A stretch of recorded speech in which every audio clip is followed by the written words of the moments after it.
The following is presented by the Cheeky Bastards.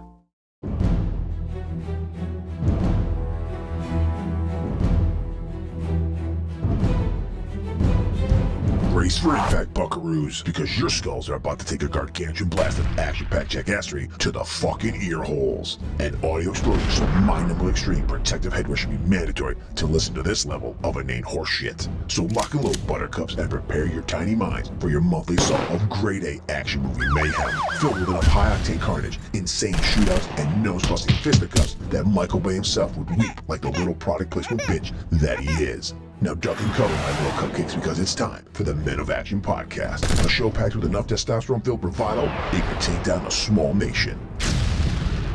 So here are your hosts, those cheeky bastards themselves. From America, it's the notorious Scott K, and from England, it's the cynical Mr. Smith. They may be secret meat, but you can bet your ass they're packing some serious fucking heat.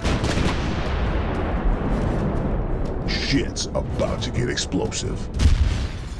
Heidi-ho, you slack-jawed sons of bitches, and welcome to the third season of the Cheeky Bastards and the second season under our new banner of the Men of Action podcast. I am the notorious Scott K. And my name is Mr. Smith. And we will be your cantankerous, opinionated hosts on this monthly action-filled quest, where for this season, we will be pitting two kick-ass action movie sequels up against one another in a no-holds-barred battle to the death to not only see which one truly reigns supreme, but if either is actually worthy of being a fucking sequel in the first place. Joining us to help kick off season 3 is the managing editor at cinemablend.com, co-host of the Real Blend podcast, and best-selling author, whose latest book, Bruce Willis, celebrating the legacy of an unbreakable Hollywood icon, is out now.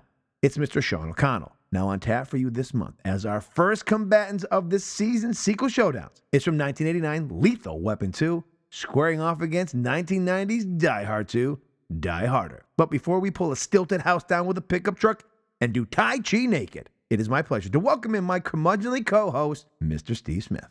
Mr. Smith, can you believe it? 3 seasons. We're starting our third. We finished 2. I know, with time has flown. It truly has. Many films have been discussed over the last... Many, and I probably made a post right before this episode's dropped to show our favorites of last year, our least favorites of last year, you know, as we do. We like to lift people up and then take a shit on others and bring them the fuck down. Exactly, yeah. That's what a cheeky bastard does. That's what we do. That's what we do over here, you fucking sons of bitches. But we are graced in a little bit to have Mr. Sean O'Connell help kick off season 3. I'm very excited. Yes, somehow we have been brought up into a different level for just this episode at least, and then we'll return to our regular scheduled jackassery again soon. But look, for at least a little bit of this episode, we got a little bit of star power on us, you know? We're going to do our very best to sound like we know what we're talking about. Yes, we will do our best not to do too many O's and over here's. Because, your mother's a whore. Yo, yeah, we don't. Hey, you piece of shit out there, you jump on our podcast. No, I didn't mean Sean. Don't anyone hold their breath that either of us will be appearing on the Real Blend. That will not be. It's not a hand-in-hand washing situation. We're just glad. Yeah, we're just glad he's on us. Look. Bruce Willis showed up on Friends. Friends characters didn't jump into Bruce Willis movies. I'm just saying there are levels to these things. He's the Bruce Willis joining our show. We will not be Chandler and fucking Joey showing up on the Real Blend. Just kidding. Okay. All right. Now, before we do kick off proceedings, Mr. Smith, since we're going to take a journey this season looking at sequels, whether they be the direct sequel, the number 2s, as we like to call them, the deuces, or maybe the thrices. We might be looking at other sequels in them, but they will always be going up against a similar sequel, and we've tried to match them up with a similar genre. So you might have a John Wick 27 going up against Bruce Lee movie of 20, whatever. It's that kind of thing. We're going to keep it together. We've given it some carefully before this. Some thought, a little bit, yeah. You know, we jerked around a little bit. Yeah. I'm looking forward to that. But what are your feelings about sequels? And what should the criteria be to make one in the first place? As we're lovers of 80s films. And most of the 80s films that we liked, the originals, were never intended to be a sequel. And because of their success, they became sequels. So, do you enjoy sequels? And what do you feel is the criteria, besides them being money makers, to make one in the first place? There's many sequels I'm a fan of. And you know what? I feel the same way about remake. You know, remake as many films as you like. Give us as many sequels as you like. Because I'm a grown-up, I can ignore them if they're no good. But, often the, Godfather 2 is cited as being better than The Godfather. Mm-hmm. We'll Empire be Strikes like, Back is better than New Hope. exactly. But again, that was designed. That was designed, fair enough. But I mean, but still, we'll be talking about Lethal Weapon 2 and Die Hard 2. So to say, oh, I think sequels are a bad idea, you can't say that, because we get some real gems coming out of that. And, there's franchises as well, like Predator, Yes. etc. Yes. So there's all kinds of, the Alien franchise, come on. Yeah, There's I know. been some great sequels. And to many, I'm sure. Well, James Cameron's Aliens is better than Alien to a lot of people. Okay, thank you. I'm glad you didn't say Avatar. We didn't need that at all. But thank you for not saying Avatar. I appreciate I know that. better. I thought it was like, by now, I know better. I was like, are we really going to sidetrack season 3 right out the gate? Now, listen, folks. Steve is a little more enlightened for season 3. At least episode 1 of season 3.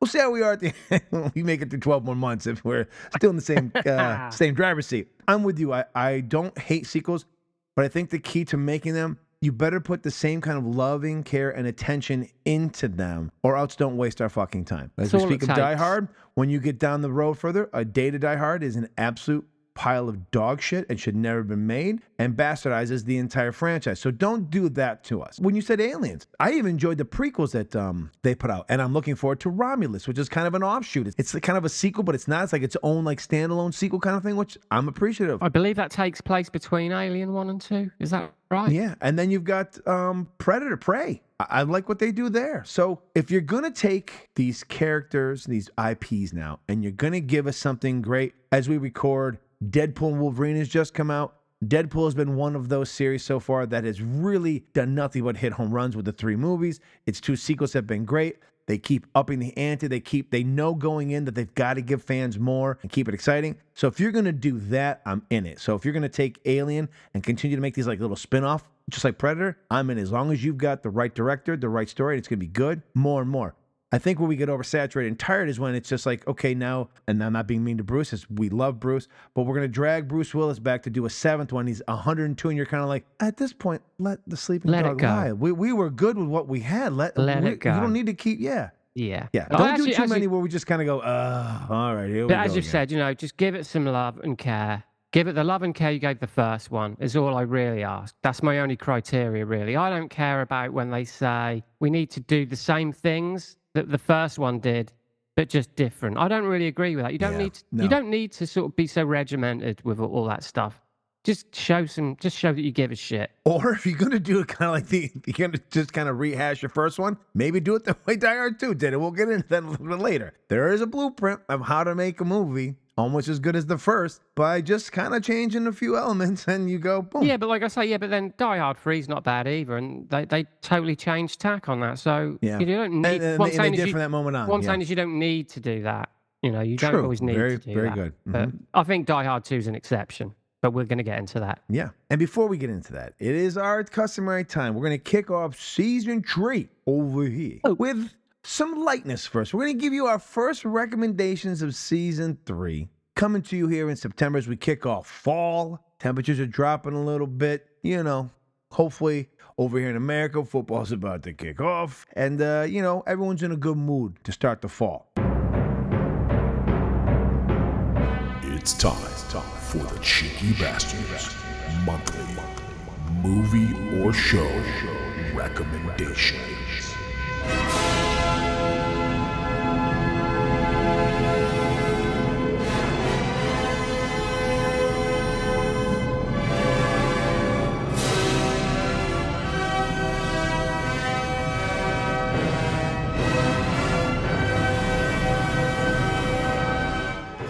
Damn, Jimmy, this some serious gourmet shit.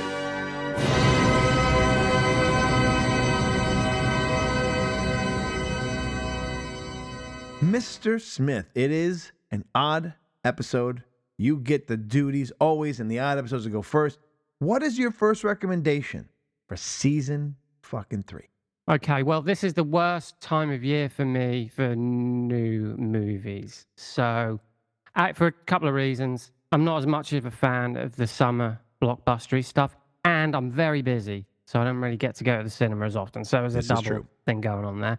So I delved into my physical media collection and unearthed a gem from 2005. That film is called A Bittersweet Life, directed by Kim Ji-woon, who also directed I Saw the Devil, which I know you're a fan of too. So from South Korea.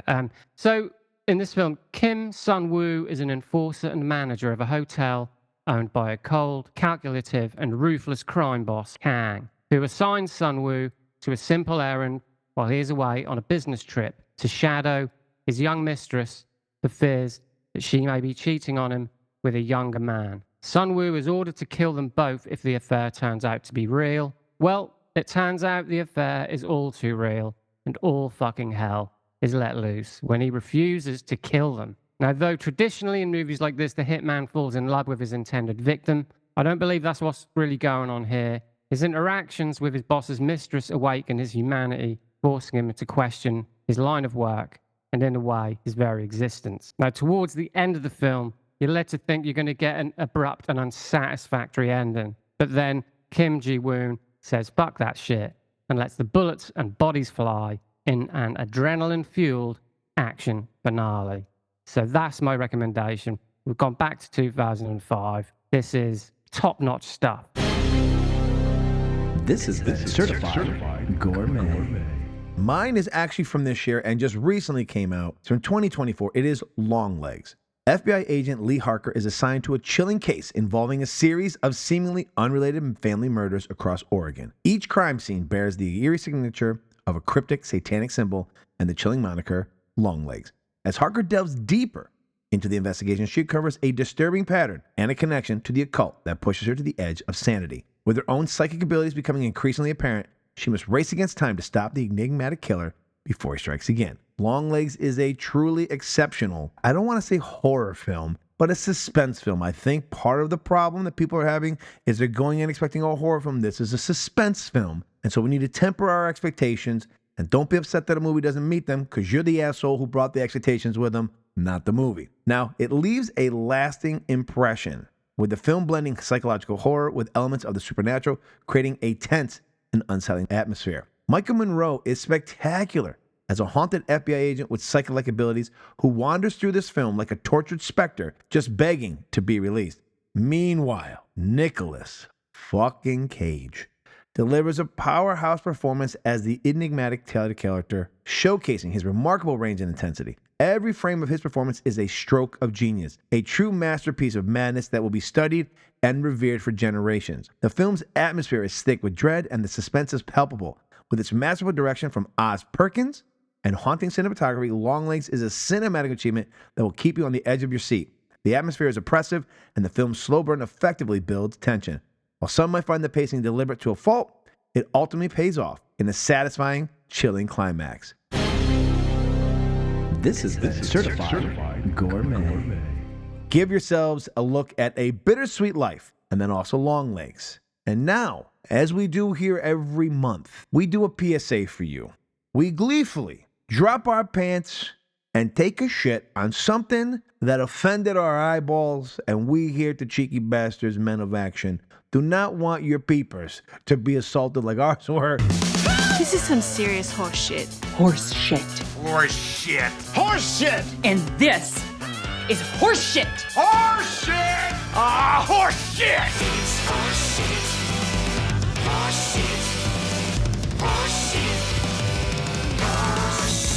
Yes. To kick off season 3, Mr. Smith, what is the, folks, please stay the fuck away from this pure horseshit recommendation from you.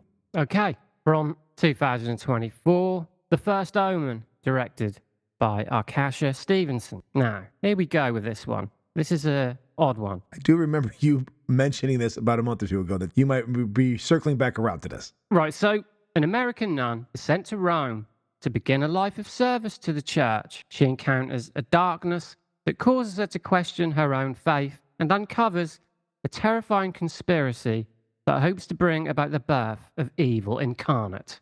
Now, this is where it gets weird. Here's the blurb for Immaculate, also from 2024, that I recommended a couple of months ago. An American nun embarks on a new journey when she joins a remote convent in the Italian countryside. However, her warm welcome quickly turns into a living nightmare when she uncovers a sinister conspiracy of unspeakable horrors. So, basically, they're the same movie. The difference is the director of Immaculate clearly has knowledge of horror movies. Arkasha Stevenson, on the other hand, is a hack. Wants to be a nun.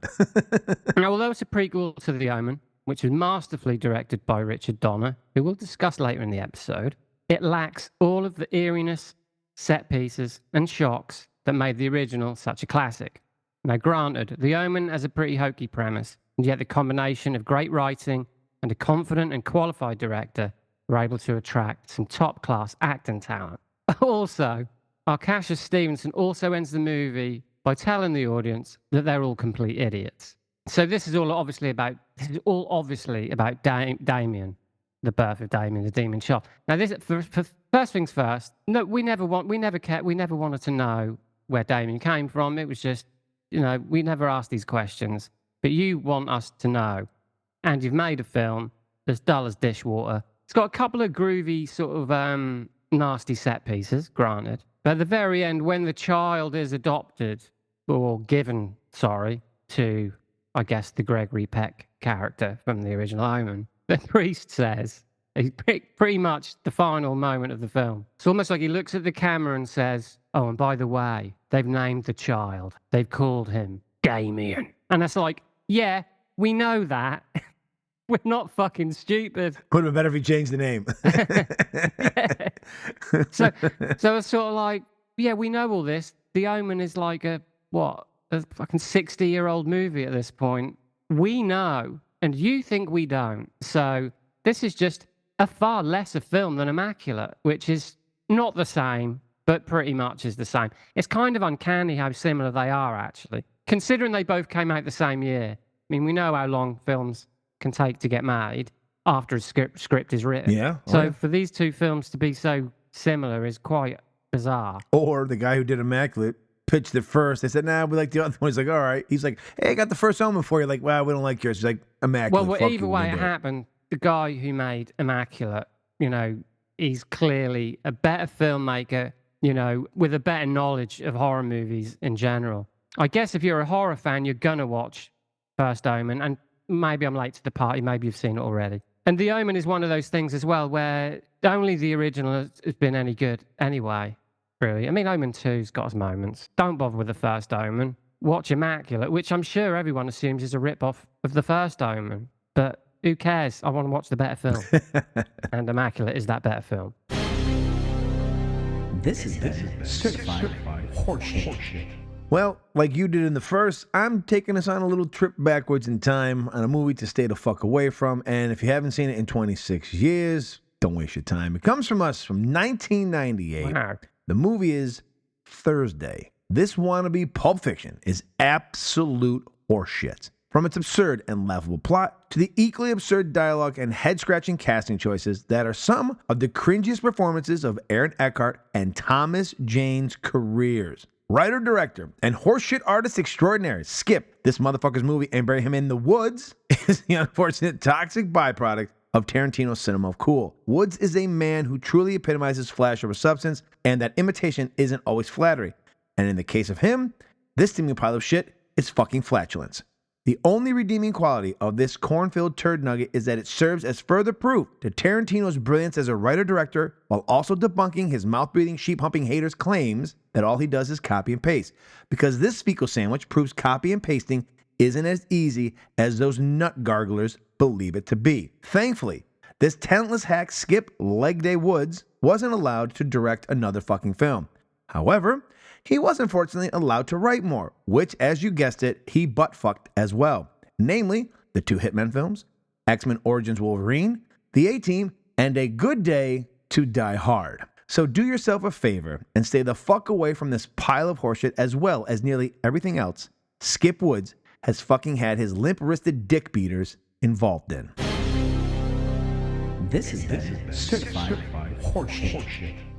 So there you have it. Stay the fuck away from the first Omen, and definitely stay the fuck away from my new horseshit artist. You, sir, are a horseshit artist. Fucking Skip Woods, Thursday.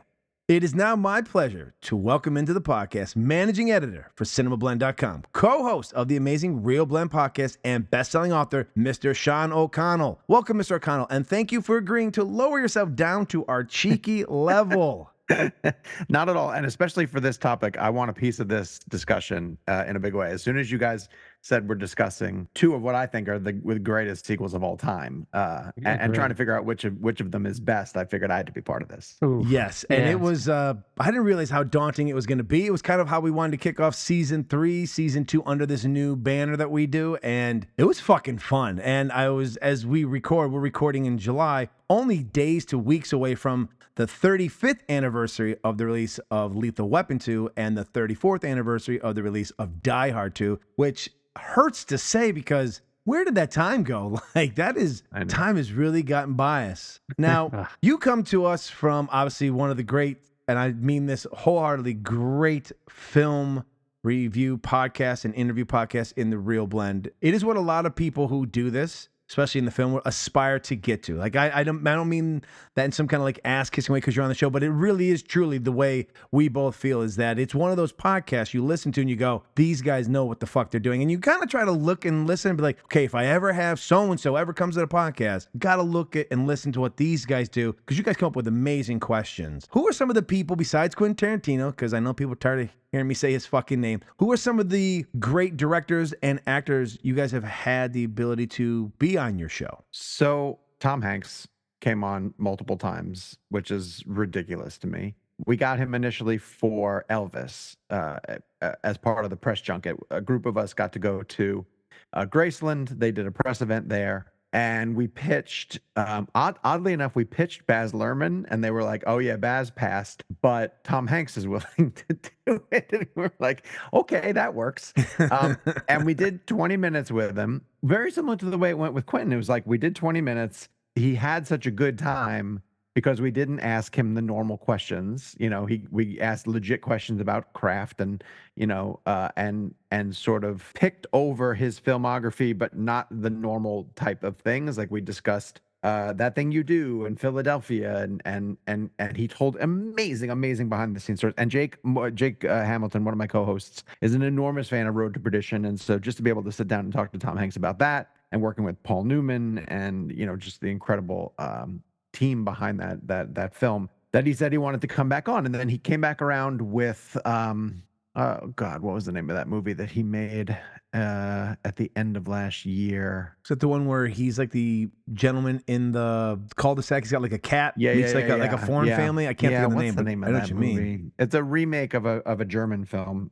Anyway, he came back around to do press for that, and he agreed to come on the show again. And again, had a wonderful time, and ended up sending us like typewritten letters, individual letters after the fact, of just saying like, if you guys keep doing what you're doing, you've got a permanent guest in me, kind of thing. Like I appreciate the questions and all that jazz. So he ranks up there. Another one that jumps to mind is Joaquin Phoenix, who again like came on for Joker, notoriously doesn't do press, doesn't want to do anything on video. So whenever they come around for a press junket, it's tough for the studio to try to get him to do so, especially when he's the lead, you know.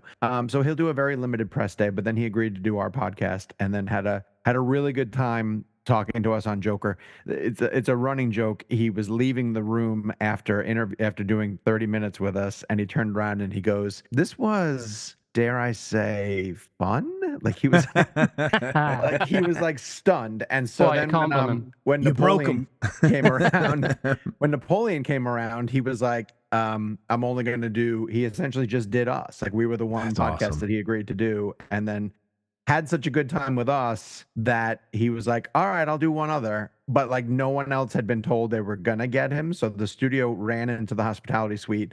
There was like 6 other journalists, and they were like, we're gonna do a roundtable with Joaquin, so everybody get questions ready. And they all jumped into a room, and Joaquin sat down and answered a bunch of questions from them. But that's legitimately because he had so much fun on our podcast that he was like, all right, I Nice. guess I'll do another one. So But so those two sort of jump to mind. You guys deserve it. Like, I truly mean it. Anyone listening who's not listening to The Real Blend, it is absolutely one of the finest out there. Like, it truly is. Like, you guys really do an amazing fucking job. Well, we're just friends. Like, I think that's a huge component of it, is that we were all friends before we started doing this. You know, to us, it's really just getting together for an hour and talking about movies, you know, and Yeah, it comes whatever is across. top of mind. Yeah, whatever is top of mind for us. Yeah. And so we don't think of it as a show. You know, it's become a show, but like we really just view it as like, hey, we've got time to sit around and just BS about what we love. So What I also love, though, is you guys drop the fact that you're professional journalists. You're professional journalists, and you are film geek fans, like fanboys. And I don't mean that in like a bad sense of the word.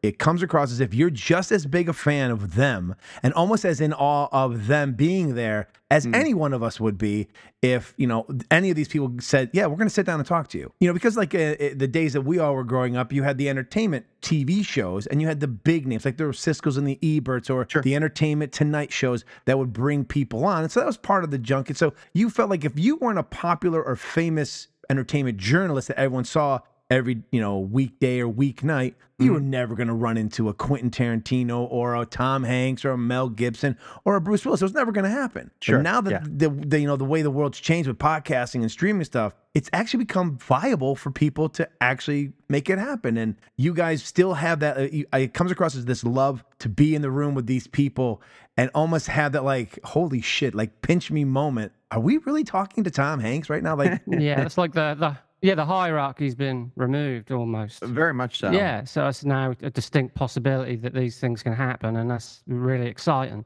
Well, So, and people you know. ask us a lot, like how we come up with the questions that we ask, and Kevin McCarthy, the other co-host, legitimately does this. He's like, I just ask things that I want to know. Like, I don't really care if it's that interesting to the audience. It's probably going to end up being interesting to them because, you know, they probably thought these things also, but like, Yeah, all like-minded people, aren't they? 100%, yeah. And so, like, when we just had Jan de Bont on, you know, classic director that I know you guys definitely appreciate.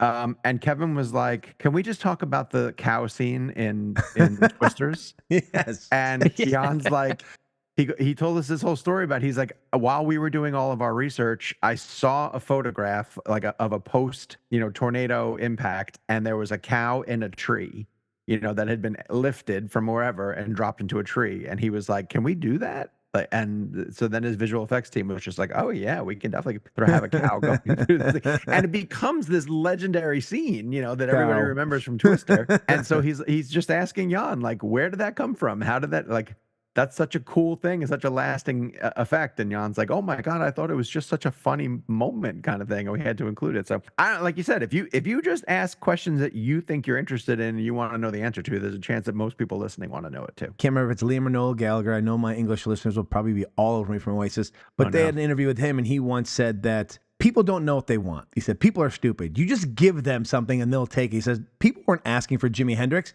They gave him Jimi Hendrix, you know, like, so similar to what the questions he's asking is just ask what you like. It's like what Tarantino and other people do. When you write for yourself and you make it for yourself, it's always going to come across better because you can't satiate every human being who walks the planet. It's impossible. Sure. And especially to give him a little credit, it may be the one chance you get to talk to this person and you may have a question you really want to know. Who gives a shit if Joe in Seattle gets the question asked that he wants? This is his opportunity to say, I really want to know this question. And, you know, you got to take that chance. You got to take it for yourself. Well, for anybody who's kind of like, if you're borderline interested in entertainment journalism, like you hear too often people who are preparing for interviews and they're like, well, I have to ask them about fill in the blank because it's the hot topic right now. Well, no, everyone's going to ask them about that. Like that's the exact way to not approach it. That's where if you feel like, oh, I'm obligated to at least ask this question. No, don't.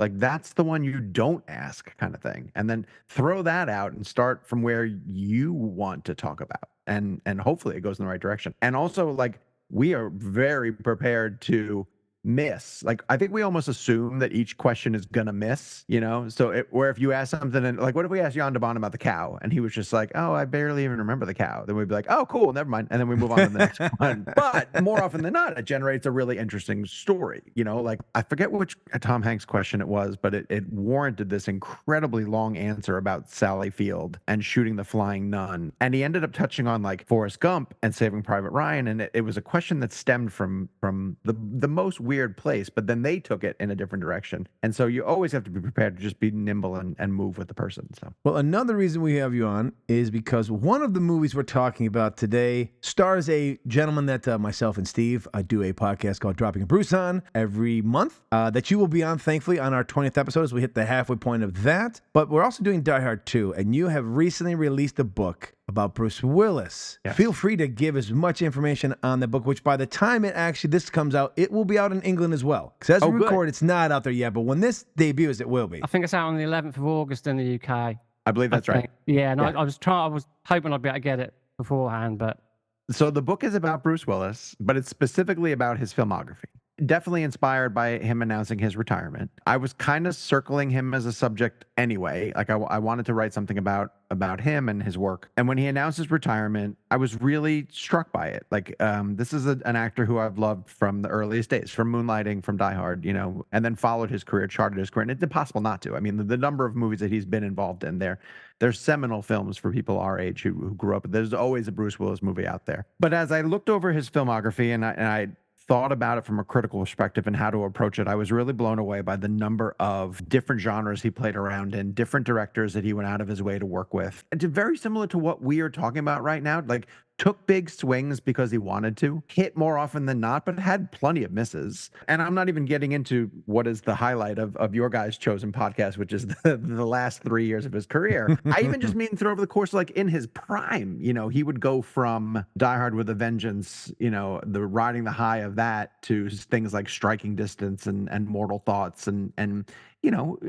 projects that he took because probably on paper they looked good for some reason. Or I think you can make an argument that for so many of the things that he did, like at least when you looked at it, you were like, oh, okay, well, he took The Siege because he wanted to maybe be opposite Denzel and Annette Bening in a couple different scenes. And, he worked with Antoine Fuqua, who looked like a really exciting director, and they end up doing Tears of the Sun, which I think is actually a pretty good movie. So I looked over the broad span of his career, and I decided to break it up into different segments. And so I do his comedies, I do science fiction, I do his work with sort of auteur filmmakers, Tarantino, M. Night Shyamalan, Rian Johnson, people like that. I do his action films, obviously. I guess I wanted to prove that he's more than just the action star, even though we're going to dig deep into Die Hard 2. He went places that his counterparts, Stallone and Schwarzenegger and those guys, could never go. I could never see Stallone doing The Sixth Sense. It would be laughable. I couldn't see, Arnold trying to do the whole 9 yards or something like that. And I just wanted to sort of to give him justice, and elevate him to the character actor that I believe he is. I really do think he was a character actor at heart, who ended up having a leading man career. And I also, through the course of writing the book, kind of came to believe and hopefully proved that he's the last of this sort of dying breed of movie stars. We just don't have movie stars like that anymore. Even Tom Cruise, who I think is arguably the last of the big movie stars, is stuck in franchise, hell right now. And maybe I believe he's got this, late career arc that's coming, where he can go the Paul Newman route and do a ton of really exciting dramatic parts and carry certain films like Jerry Maguire or Color of Money or things that he used to do, and doesn't have to be Ethan Hunt anymore. But yeah, I don't know. We'll see what happens. But I think the time when people would go to a movie because whatever actor was on top of the poster, and Bruce was at his prime during that time, is long gone. I'm not saying it won't ever come back around again. Hollywood's extremely cyclical. We may get to a point where we have, leading actors and actresses that draw people out the way Julia Roberts and Sandra Bullock and Bruce and Harrison Ford and people like that did. But even Harrison Ford has to join a Marvel movie nowadays. He's got to bring Indiana Jones out of the closet and, dust off the cobwebs and stuff like that. So the industry is just different. And it was fun to go back over a 40-year career that played around in an industry that was different and took big swings. And science fiction is the other genre that I focus on in the book, and Bruce had some huge wins in the sci-fi genre. So it's a fun book. But the reaction to the book so far has been fantastic in this sense. I hear from so many people that are like, this chapter made me want to go watch fill in the blank, the book is designed very much to read a section, put the book down, go watch a ton of Bruce Willis movies. Watch a movie first that you love, like 12 Monkeys or Last Man Standing or something like that, and then go read what I said about it. Like, you can sit down and read the book from start to finish if you want to. It definitely tells a narrative, but it's segmented in a way that, like, I want people to interact with his films while they're reading the book. And I hope the book really inspires people to, like, find new movies that you didn't see yet, or look at something like Pulp Fiction or 12 Monkeys or something that you think you know up and down, and learn a little bit of the history about why he chose it, what went into it, the complications that might have come with filming it, and hopefully just get a new perspective on some of these amazing films that are part of his filmography. Some of the films are so big, that's easy to probably forget some titles, or, you know, sometimes you do need your memory jogged. So that's where. Oh, 100%. Yeah. Yeah. I mean, we rattle off all those ones that we just talked about, and it didn't even get into, you know, the two Red movies, I like or those, yep. Or Sin City. Armageddon, or Sin City. Yeah, exactly. Yeah, or yeah. Last Boy Scout, or, you know, going down the comedic Hudson route. Hawk over here. Hudson Hawk, exactly. Hey, come Death on. Becomes Her, or I mean, his career is unparalleled in terms of the number of films he was part of. Yeah, and some people won't be going to the HAG convention this July, all right? Just so you know. Now, I have asked this of Steve earlier. What are your feelings about sequels, and what do you feel the criteria should be to make one in the first place? Oh, that's a really good question. I generally love sequels. I grew up loving sequels. I'm currently kind of exhausted by them. I think because the industry, there used to be a standard in order to make a sequel. You know, there had to be, it was a breakout success of something original to start with, right? Now it feels like properties are invented so that they can be franchises, where it used to be like, let's take both of these examples. You know, Die Hard wasn't introduced to be part one of, you know, 5 for the next. It was just a good movie, and people reacted to it. And then it was like, oh, well, let's do it again with this character who we love. Lethal Weapon wasn't supposed to be, you know, the kickoff of a franchise. And now everything that comes around is like the beginning of, oh, if this does well, we have 3 lined up ready to go. So the mindset of the industry for sequels is broken now, and I don't appreciate that. I liked it better when a movie came around and it was a hit because people liked it, and then the studio thought after the fact, oh, let's try to get everybody back together again. Damn good answer. Damn good answer. Yeah. Well, now it's time, gentlemen, for us to light the fires and kick the fucking tires on our main event.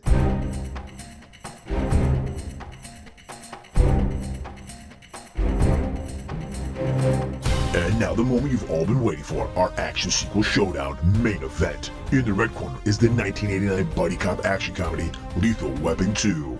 And in the blue corner is the 1990 action thriller Die Hard 2, Die Harder. So get ready for a no-holds-barred head-to-head collision of 2 action movie sequel stalwarts.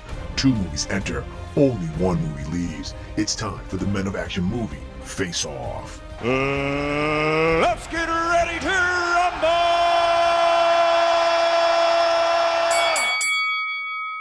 Now, this season, we'll be taking a look at some of the facts and figures behind each of the franchises represented in our showdowns. Up first, we're going to talk about Lethal Weapon. Now, to date, Lethal Weapon has 4 installments in its franchise, with a 5th still in the works. The franchise was originally created by Shane Black. Lethal Weapon came out in 1987, followed by Lethal Weapon 2 in 89. Lethal Weapon 3 debuted in 92, and they finished off with Lethal Weapon 4 in 98. So if one does come out, it's like 30 years. Danny Glover's really too fucking old for this shit at this point if they do come out with a 5th one. Now, unlike most franchises out there, Richard Donner directed all 4 installments of Lethal Weapon to date. Now, if the 5th ever does materialize, Mel Gibson has been said to be the director for it. The 4 Lethal Weapon films have been made on a total budget of $215 million, with a worldwide box office gross of $955.2 million. Now, gentlemen, do you know which of these films has grossed the most at the worldwide box office? We will start with Sean, our guest. A great question. Is it 2? Steve, what is your guess? I will not say who. I was going to say 2. It's actually Lethal Weapon 3 made $321.7 million at the box office. Interesting. Okay. Now, do either of you know which holds the highest IMDb rating? I would have no idea, I'm afraid. I'm going to say the first one. Yeah, I'll say the first one too. That is correct. Lethal Weapon holds a 7.6 IMDb rating. Up next, Die Hard. Now, to date, Die Hard has 5 installments. We'll discuss if it should in its franchise, and was originally based off of Roderick Thorpe's 1979 novel, Nothing Lasts Forever. Die Hard debuted in 1988, Die Hard 2 Die Harder in 90, Die Hard with a Vengeance in 95, Live Free or Die Hard in 07, and A Good Day to Die Hard in 2013. What? What is that? I've never heard of that. What's that No, one? I haven't seen that one. It was a good day to die, and no one was hard. The series has had 4 directors, with Mr. McTiernan helming 2 of the 5, those being Die Hard and Die Hard with a Vengeance. 5 Die Hard films have been made on a total budget of $390 million, with a worldwide box office of $1.4 billion. Now, gentlemen, do you know which of these 5 films has grossed the most at the worldwide box office? I'm going to say With a Vengeance. Yeah, that's what I was going to say. Once again, incorrect. It would be Live Free or Die Hard. wow. Made $388.1 million. Okay. That stunned me when I read that. I was That's like, for inflation. Yeah, I was well, going to you say might that be as right. well. Look, it Beat me wasn't to Live it. Free or Die Hard at least. At least it was in 5. Well, yeah. Now, do you know which one holds the highest IMDb rating? I got to say the first one. Yeah. Yeah, Gotta be. 8.2. Gotta be. It's the highest rated. Yeah, 8.2. Now, Good Day to Die Hard had a 5.2, a steady drop off from 1 That's to generous. 5. Yeah, exactly. 0.52 maybe. All right, it is time for us to take this showdown to the fucking highway of the danger zone. Up first in our red corner from 1989, it's Lethal Weapon 2. It's time for the tale of the tape. Lethal Weapon 2 was written by Jeffrey Bowen and directed by Richard Donner. Starring Mel Gibson, Danny Glover, Joe Pesci, Joss Ackland, Derek O'Connor, Patsy Kensit, Darlene Love, Tracy Wolf, Mark Rolston, and Steve Kahn. Made on a budget of $30 million and grossing $227.9 million at the box office. It holds a 7.3 rating on IMDb with an 82 critics and 78 audience score on Rotten Tomatoes. On Letterboxd, Steve gives us 4 stars, Scott gives it 4 stars, and Sean also gives it 4 stars. Riggs and Murtaugh are on the trail of South African diplomats who are using their diplomatic immunity to engage in criminal activities. In Warner Brothers, Lethal Weapon 2. Who is it? Police, open up. How do I know you're the police? After I shoot you through the door, you can examine the bullet. Open up. Mel Gibson, Danny Glover, Come on, let's go, Raj. No, shit, Let's go. Come on, Raj. Don't be a killjoy. Come on, we're back. We're bad. You're black. I'm mad. Come on, man. Hey, listen. If we're going, shouldn't I have a gun? No. Now, get ready for something lethal. I'm surprised you haven't heard about me. You know, I got a bad reputation. I mean, sometimes I just go nuts like now. Because the magic Gun! is back. Mark, out the window, no! Are you all right, man? Yeah, I'm okay. Where were you, man? You my partner or what? Why didn't you follow me down? Yeah, why don't you follow him down? Shut up! I'm 7 floors up! Lethal Weapon 2. You go first, I'm really too old for this. You go first, I'll cover you. Eeny, meeny, miny. Good police work, officer. Come on. No. Back to my place. Hey, I'll even cook. You're lucky. I have to live with that. You're not gonna make it. I'm gonna make it. No, there's not enough room. You were right, you know. Yeah, there wasn't enough room. Lethal Weapon 2. This time, they're not taking any crap. Just get off me, man. I don't want anybody to see us like that. Now, Mr. Smith, hopefully on this episode we get correct who's doing what, because the last episode was a little bit of a kerfuffle. Yeah, you know. But you will be giving us a little bit of the behind the scenes and trivia for Lethal Weapon 2, and then we will jump into this juicy discussion. Okay, so Richard Donner, who is one of my favorite directors, actually. But, you know, he started off directing TV, did The Man from U.N.C.L.E., The Fugitive, The Twilight Zone, The Rifleman, but broke through with The Omen, and then he made a little movie called Superman, you may have heard of. He directed Lethal Weapon in 1987, written by Shane Black, who was paid a whopping $250,000 for his script, which was unheard of at the time. As you said, Lethal Weapon was made for a budget of $15 million and was a box office hit, making an impressive $120 million. Shane Black returned to write the sequel, loosely titled Play Dirty, which was eventually rejected because, according to him, it was too dark and violent, and more importantly, because he killed off the Martin Riggs character. Now, according to Joel Silver, Shane is a smart, caustic young man and wanted to show the world he knew what he was doing, and he decided to kill Martin Riggs in Act 2 and spare us 2 other movies. But the studio didn't But the studio didn't think that was such a good idea, so we didn't do that. But most of the story of Lethal Weapon 2 was Shane's, and most of the setup and payoff was Shane's as well. Now, apparently, in the original script, the character of Leo Getz, played by Joe Pesci, was a minor character of only a few lines. I wish they would have fucking kept it that way. Female cop Shapiro, who was helping Riggs and Murtaugh, is tortured to death by the South African villains. There was also an action scene in the script where a plane full of cocaine gets destroyed and cocaine falls over Los Angeles like snow. Strangely, for given Shane Black's dark vibes, love interest Rika, played by Patsy Kensit, doesn't die. That was added to the script by Jeremy Boehm. Well, who is Jeremy Boehm? He also wrote Indiana Jones and the Last Crusade, which came out the same year, Inner Space, The Goonies, and The Lost Boys. Hey, a bit of a hack. Yeah, you know, he did nothing.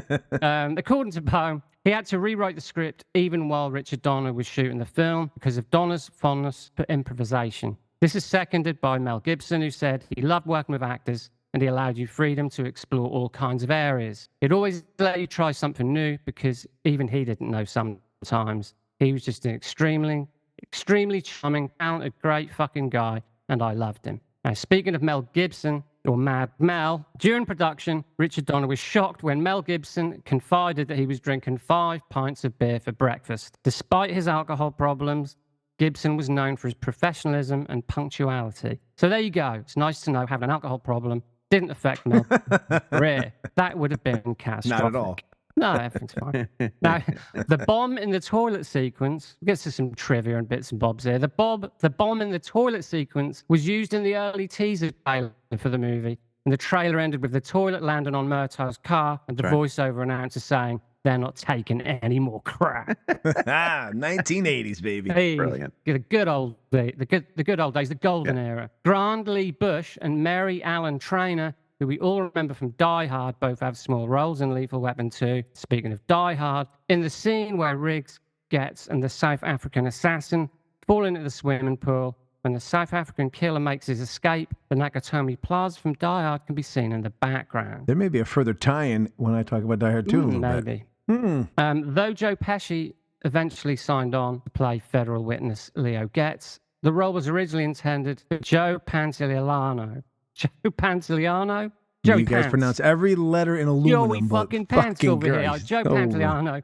Or alternatively, Danny DeVito. Now, much like the Star Wars series, Ghostbusters and Die Hard 2, Lethal Weapon 2 was among the first of the summer blockbusters to feature the title-only style of opening that would become an established feature of event films from that point on. Lethal Weapon 2 was the third most successful film of 1989 in North America after Batman and Indiana Jones and the Last Crusade, earning nearly $150 million in the US, and the film eventually made $227 million globally from a budget of $30 million.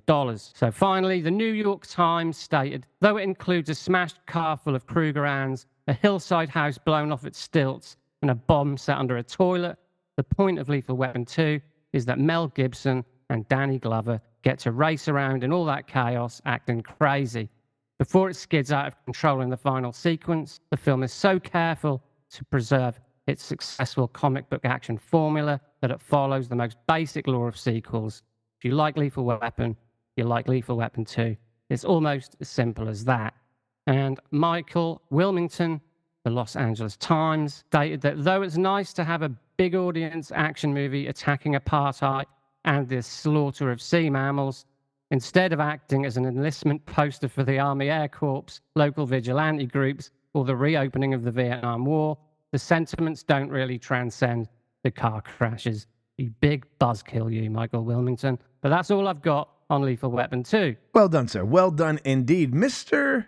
O'Connell, do you have anything to add to some of the behind the scenes of Lethal Weapon 2? Or did my friend finally, did we get this right? Did we actually have the seal of approval from a host of Real Blend? No, I think he covered all the beats I would probably come up with. No, I mean, no, primarily the Shane Black stuff is what's really interesting to me, and them getting rid of some of the darker elements, because I think when we get into the argument about these two franchises, one of the aspects that I want to bring up is the increased attention to levity and possibly Gibson's desire to go down that road for a few more of the slapsticky type things that he seemed to enjoy. Yes. But we'll save that for the debate. Now, gentlemen, when did you both remember seeing this film? I know I went to see this in the theaters. I know for a fact I went to see this in the theaters. Did you both have the same experience, or was it more of a home video release? I think I remember seeing it on a home video. Okay. It feels like an HBO staple. Probably. I mean, something had to fill in for when they got rid of the Beastmaster. I mean, someone had to come in. Yeah, I don't think I didn't see this in theaters. This would have been home video for me. All right. All right. Well, hey, can't be as good as I am. So let's get into Lethal Weapon 2. Gentlemen, what are some of your feelings of re-seeing this film for the first time in probably a while? I know it's been at least 20 years for me. At least 20 years, I think, since I've seen this. So again, I was in my 20s last time I saw this. So it's been a significant amount of time since seeing this film. That's interesting because the first two Lethal Weapons for me are in heavy rotation. Really? Yeah. Okay. So it hasn't been nearly that long for me since I watched it because I love this. I love this franchise so much. I love the two of them together. Mhm. And two, while it, in my opinion, slips away from, for some reason, it's become a popular opinion to say, I've heard on a lot of podcasts and from a lot of people who are younger than me who claim that 2 is better. And that is fucking so stupid. And I can't stand for that. So I'm primarily here to just make sure that I emphasize that 2 is not better than 1 on any level. It's different, and I get that it's different, and it's 2 for me is when they start to slide toward what makes 3 and 4 comedies that have some action in them. 1 is an action film. 1 is a gritty, adult, dramatic, painful character study and action movie. 2 has more of that than 3 and 4 do, but 2 starts to implement the comedy aspect where, I think maybe the studio realized it, maybe Donner liked it, I think Mel liked it, of Glover and Gibson have some comedic chemistry as well too, and their arguments, in 1, their arguments were because they legit hated each other and the characters, and then came around to at least appreciate what each of them bring. Then they became a slapstick duo, and it was like, all right, I don't really want that much of this in Lethal Weapon, and so for 2 still has some really dark elements with Mel's girlfriend getting killed ultimately, and then him going, sort of crazy in that. But the Leo gets, and I think that this was alluded to a little bit earlier, like that's fine in small doses, but by 3 and 4, he's like a third lead, and it's like, what are we doing? What are we doing here, guys? So I personally want more grit, and a little bit more dramatic stakes in a Lethal Weapon movie. And I think 2 has way more of it than 3 or 4. And so it's closer in tone to the first one. And so for that reason, it's my favorite of the Lethal Weapon sequels. Steve, how do you feel about it? Yeah, I tend to agree. It's certainly not better than the first one. There's a schizophrenic vibe to it where you do get this silly comment, and Leo gets is intolerable, actually. It just grates on me. The comedy is great if you wanted a comedy, and I didn't. But yeah, it's a bit schizophrenic because there is some darkness, there is violent, but they shoehorn a lot of kind of awkward slapstick into it. And, they even allude to it with Mel Gibson's character watching the Three Stooges and all that stuff. But some of that is kind of cool when he shoots the aquarium and all the water comes out and he does the, eeny, meeny, miny, Hey, Mo! hey, Mo! And all that. And Hey, Mo! There's some fun stuff, but there's too much of it. So when it's meant to be like gritty and serious, you don't really know where you are. It's uneven. It's pacey as hell, because obviously with a lot of the stuff, the introductions and stuff that you get that you need in the first movie are gone. So they just slap bang right into the, right into the action. But it is a bit uneven, and the comedy is unwelcome, really.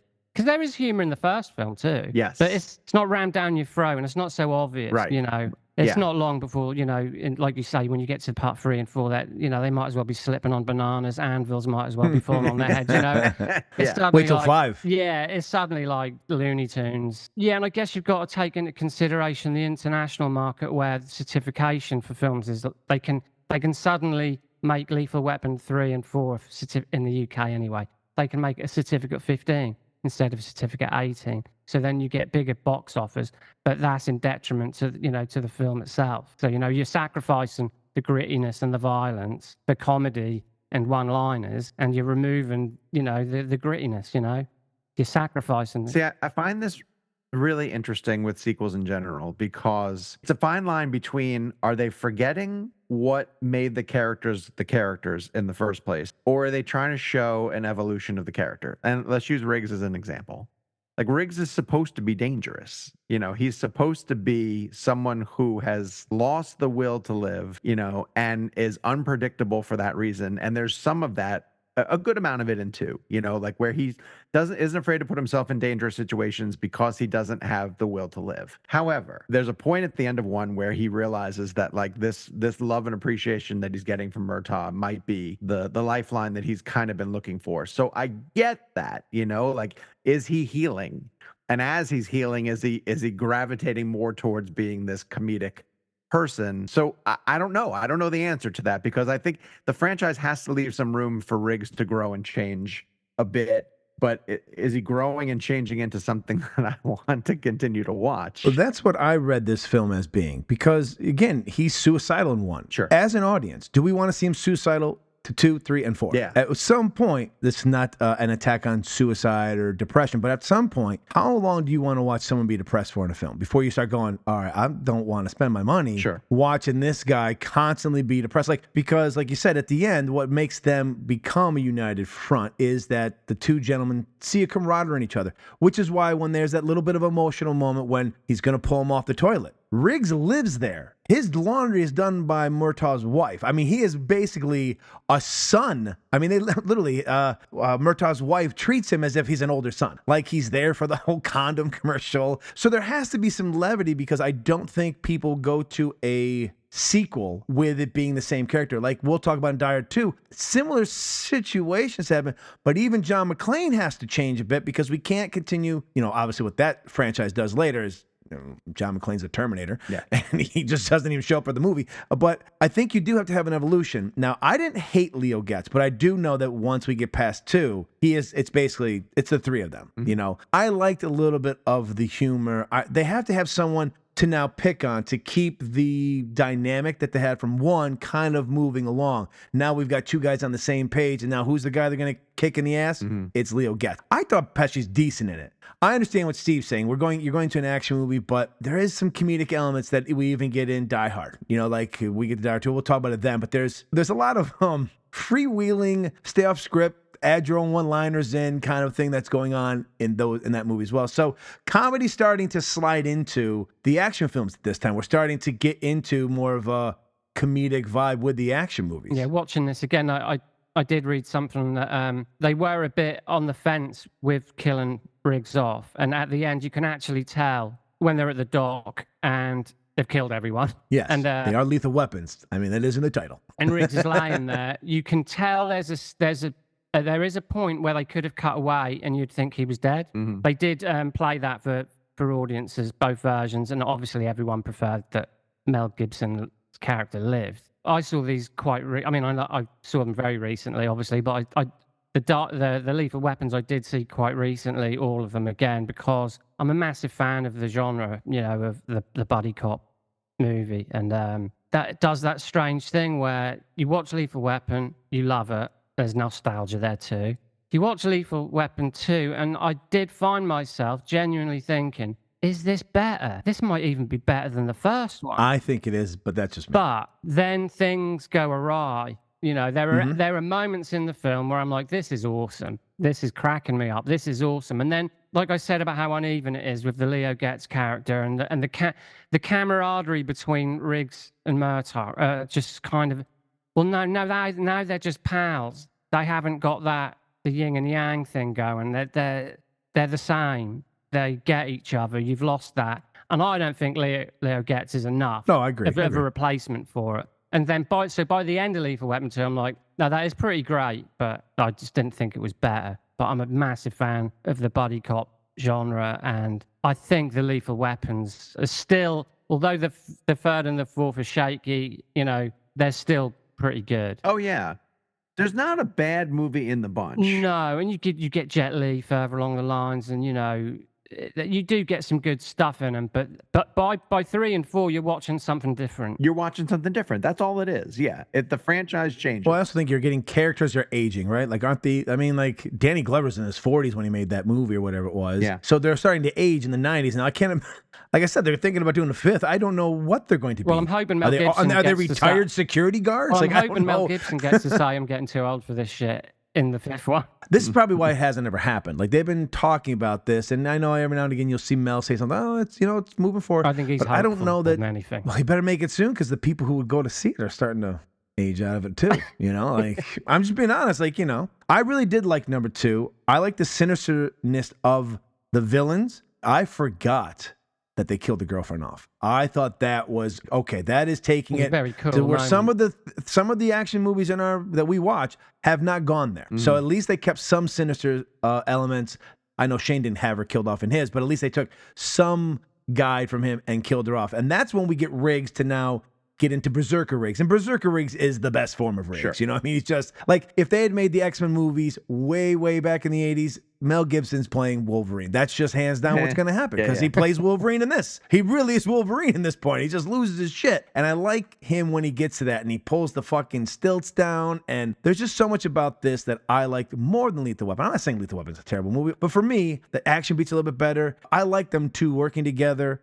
But I think it did have to change because we can't have Riggs still suicidal. I mean, he gets in that mental state for a little bit, right? But now he's got the love of this family that is moving him forward, which again, as we get further down, they completely forget about his wife dying. Like after this one, those stakes are gone. If I could, those just go blown to the wind. If I could just say quickly, when we did the Michael Bay episodes, right? Does he? I don't think he knows. We did how this whole thing came about. Is I would talk shit about Michael Bay all the time, and then we decided to start season 2 by watching all 15.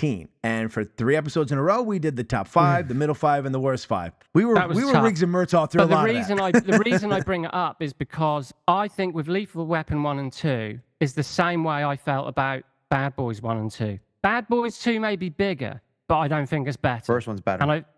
And I feel the same way about I like these 2 better. two. I know you. I do. Not the first time. It's okay. Not the first time you've been wrong. That's fine. Listen, one of us has got to be smart. But yeah. So I felt the same way with this. Is that Totally agree. Lethal Weapon 2 feels a lot big. I mean, when the Stilt House, when the Stilt House that they knocked down, that cost $500,000. Even then. Yeah, so I think it's big. Bigger is not always. Well, and that's the nature of sequels. That's the equation of sequels. We have to keep expanding it out and expanding it out. And one of the things that I prefer with, and this isn't a debate of 1 or 2, but we have to sometimes make these comparisons. With 1, the story is relatively small. It's Murtaugh knew this guy. He's now involved in a drug ring. It's gotten over his head. He's reached out to a friend that he knows through the Vietnam War, and it's alerted them to a drug ring that's bringing in a stash of heroin. Kind of small, it's not really overblown. But there's an aspect of Riggs that I want to bring up as well too. He doesn't have to be suicidal in every movie, but he should be this fucking skilled, the most badass dude in the room, right? Like the conversation that he's having with the general after the general finds him out in the desert, and he's like, oh, we ran into some of you pussies back in so-and-so, And when you talk about him going like psycho Riggs, like I love when he just comes barreling into the room when Danny Glover's tied up to the chair and had the salt in his wounds and he's shooting everybody in the room and then he's just spinning around in a circle and he's screaming like, who's next, right? Like he just wants to kill everybody. So he doesn't have to be suicidal, but I don't like when they get away from the fact that he's also supposed to be one of the most skilled badasses ever. And I want to see that on display more and less the Three Stooges Riggs that I think Gibson probably preferred to play after a while. How much does Die Hard play into this? How so? What do you mean? Die Hard came out the year before. Well, John McClane is a wisecracking wise ass, right? Like, so how much do they say, oh, well, we had Riggs, who's this fucking super killer, kind of what would have been the mold that John McClane becomes. Because obviously, I think even Steve and I forget, Mel Gibson kind of does break the mold before John McClane and Bruce Willis, because we're used to Stallone and Schwarzenegger, which is, you can see, but no one else, but the pictures that I put our heads on, the toys of both Stallone and Schwarzenegger there. So, they're the big guys, tough guys. So we kind of keep the badass nature with Riggs, but he's more of the everyday man kind of action hero. And then a year later, Bruce Willis graces the screen as John McClane, and sometimes, like I just had to bring up now, you kind of forget that, oh shit, like kind of Mel started that, but really Bruce brings it in. So how much did they go, all right, look, they love Bruce. They love the guy who can shoot and kill people, but they really like a guy who's funny, who's got attitude. They can see it's like, I'd go drinking with this guy. And I think that's why Riggs really does change quite a bit in this film. I mean, they give him his edge when he needs his edge, but for a lot of the time, he's not a loose cannon anymore. And I do think that Die Hard had an effect on changing the character of Riggs, because the appetite of the audiences had changed as well. And maybe why I liked Lethal Weapon 2 better is because how much I love fucking Die Hard and how much I love John McClane. It felt more John McClane to me. And I think I've just talked to myself why I like it like that. But how do you feel about that? How much does John McClane / Bruce Willis and Die Hard have to affect what we get from this film? Well, I think it affects this film and the Die Hard franchise as a way forward, and Bruce wanting to almost swim in the opposite direction with all of the other Die Hard films, and making McClane less likable. And when we get to Die Hard 2, that's the last time that I think we see John McClane, at quote unquote Agreed. John McClane. And from that point on, Bruce wants to keep pushing him into darker, tougher areas. So he goes the reverse. He goes to Riggs. He goes backwards. Yeah. He goes in a different direction. That's pretty fascinating that these two franchises take their leads and go in and learn from each other, but then go in separate directions, potentially to the detriment of each of the franchises. I would agree. But that's why, to me, the best part of 3 and 4 is the final Jet Li fight in 4. Because that is like, oh, there's Riggs. That's when I was like, oh, that, like when they go, he took my gun apart. How did he do that? How did he? And then Glover's line, his delivery is probably the best thing in the entire franchise. He goes, yep, let's go ask him. And they fight Jet Li, and it's believable. And it's believable because it's like, oh, there's Riggs. I see him again. That's my old friend. That's the guy who fought Joshua on the lawn. Like that's the guy. I see him. But let's be honest here. Die Hard, may well have changed Lethal Weapon, but let's be honest, Die Hard pretty much changed action cinema. I 100% agree with you, but I'm just saying, I think that's why we have I guess two in different this movies case, coming in. you can see it, but, that just changed the landscape completely. I also think, and Steve, I want to ask you this because you like Donner. I don't think Lethal Weapon, the first movie, is made to Donner's sensibilities. I think that he made Shane Black's script, but I think Donner, the guy who made Maverick and the guy who made The Goonies and the guy who made, even Superman, like he prefers lighter stuff. He prefers to have that. Yeah. I mean, you're right. I mean, that's probably what kept him around so long. 2 probably feels more of a Donner movie, than 1 even does, which is, obviously they're both Donner films. Yeah. But all of the other movies that Richard Donner makes in tone feel closer to 2, which is, I'm going to call it a studio movie in not an insulting way, but it's, it's all 4 quadrants can go watch Lethal Weapon 2 or 3 and still feel like they're getting something out of it. Whereas 1, I think, is very specifically towards fans who really like edgier action films. And not that Donner couldn't make them, because obviously he did, but I think he preferred to sort of make. I mean, I think with the first one, I'm going to assume the studio knew they were onto something, and they wanted he was considered a top tier director at that time. Oh yeah, and like you say, that doesn't really. It's a lot darker and gritty than what you would expect from him. But I think maybe with as we've said that the films are a bit lighter as they go along, he possibly had a hand in that. And as Mel Gibson said in the quote, he likes to improvise. He likes to try things out. Maybe that was his way of, I mean, I don't really know with the scripts for Lethal Weapon 3 and 4, but maybe he had a hand in let's get things lighter. He might have been more involved than we give him probably credit for when it comes to the direction and the tone of things. I would imagine he probably did have a hand in. You're right, and I think that, as you can see with the trajectory of the films, you can see that's where they go. Mhm. So yeah, because he did. Did he do Conspiracy Theory with He did. Mel? Yep. Yeah, they did. Mel Gibson and Richard Donner. I've often in interviews I've seen and read, they speak highly of each other. They did have a lot of respect for each other. You know, so Mhm. I think change the subject even only slightly. I think Mel Gibson would like to do Lethal Weapon, direct the final Lethal Weapon as kind of a tribute. Actually, you know, I'd be curious. I'd be curious to see how different in tone it ends up being to finally have one of the movies made without Donner's influence. I'd be curious. you'd like to think Gibson would take it into a darker, take it back Just to gonna ask the that. original. I think Glover dies in it, and that's how he goes. That's how he flips back to the old Riggs. A bit of a vengeance story, because Glover's 70 plus. At this point, he's retired from the Well, force. and I At this interviewed point, him- they're both retired. I interviewed him at the Jumanji junket for the second Jumanji because Danny Glover's in that role, and he's old. He's old. You know, with all due respect to him, his voice He is old. His yeah, he's Yeah. old. That's just reality. His voice is strained.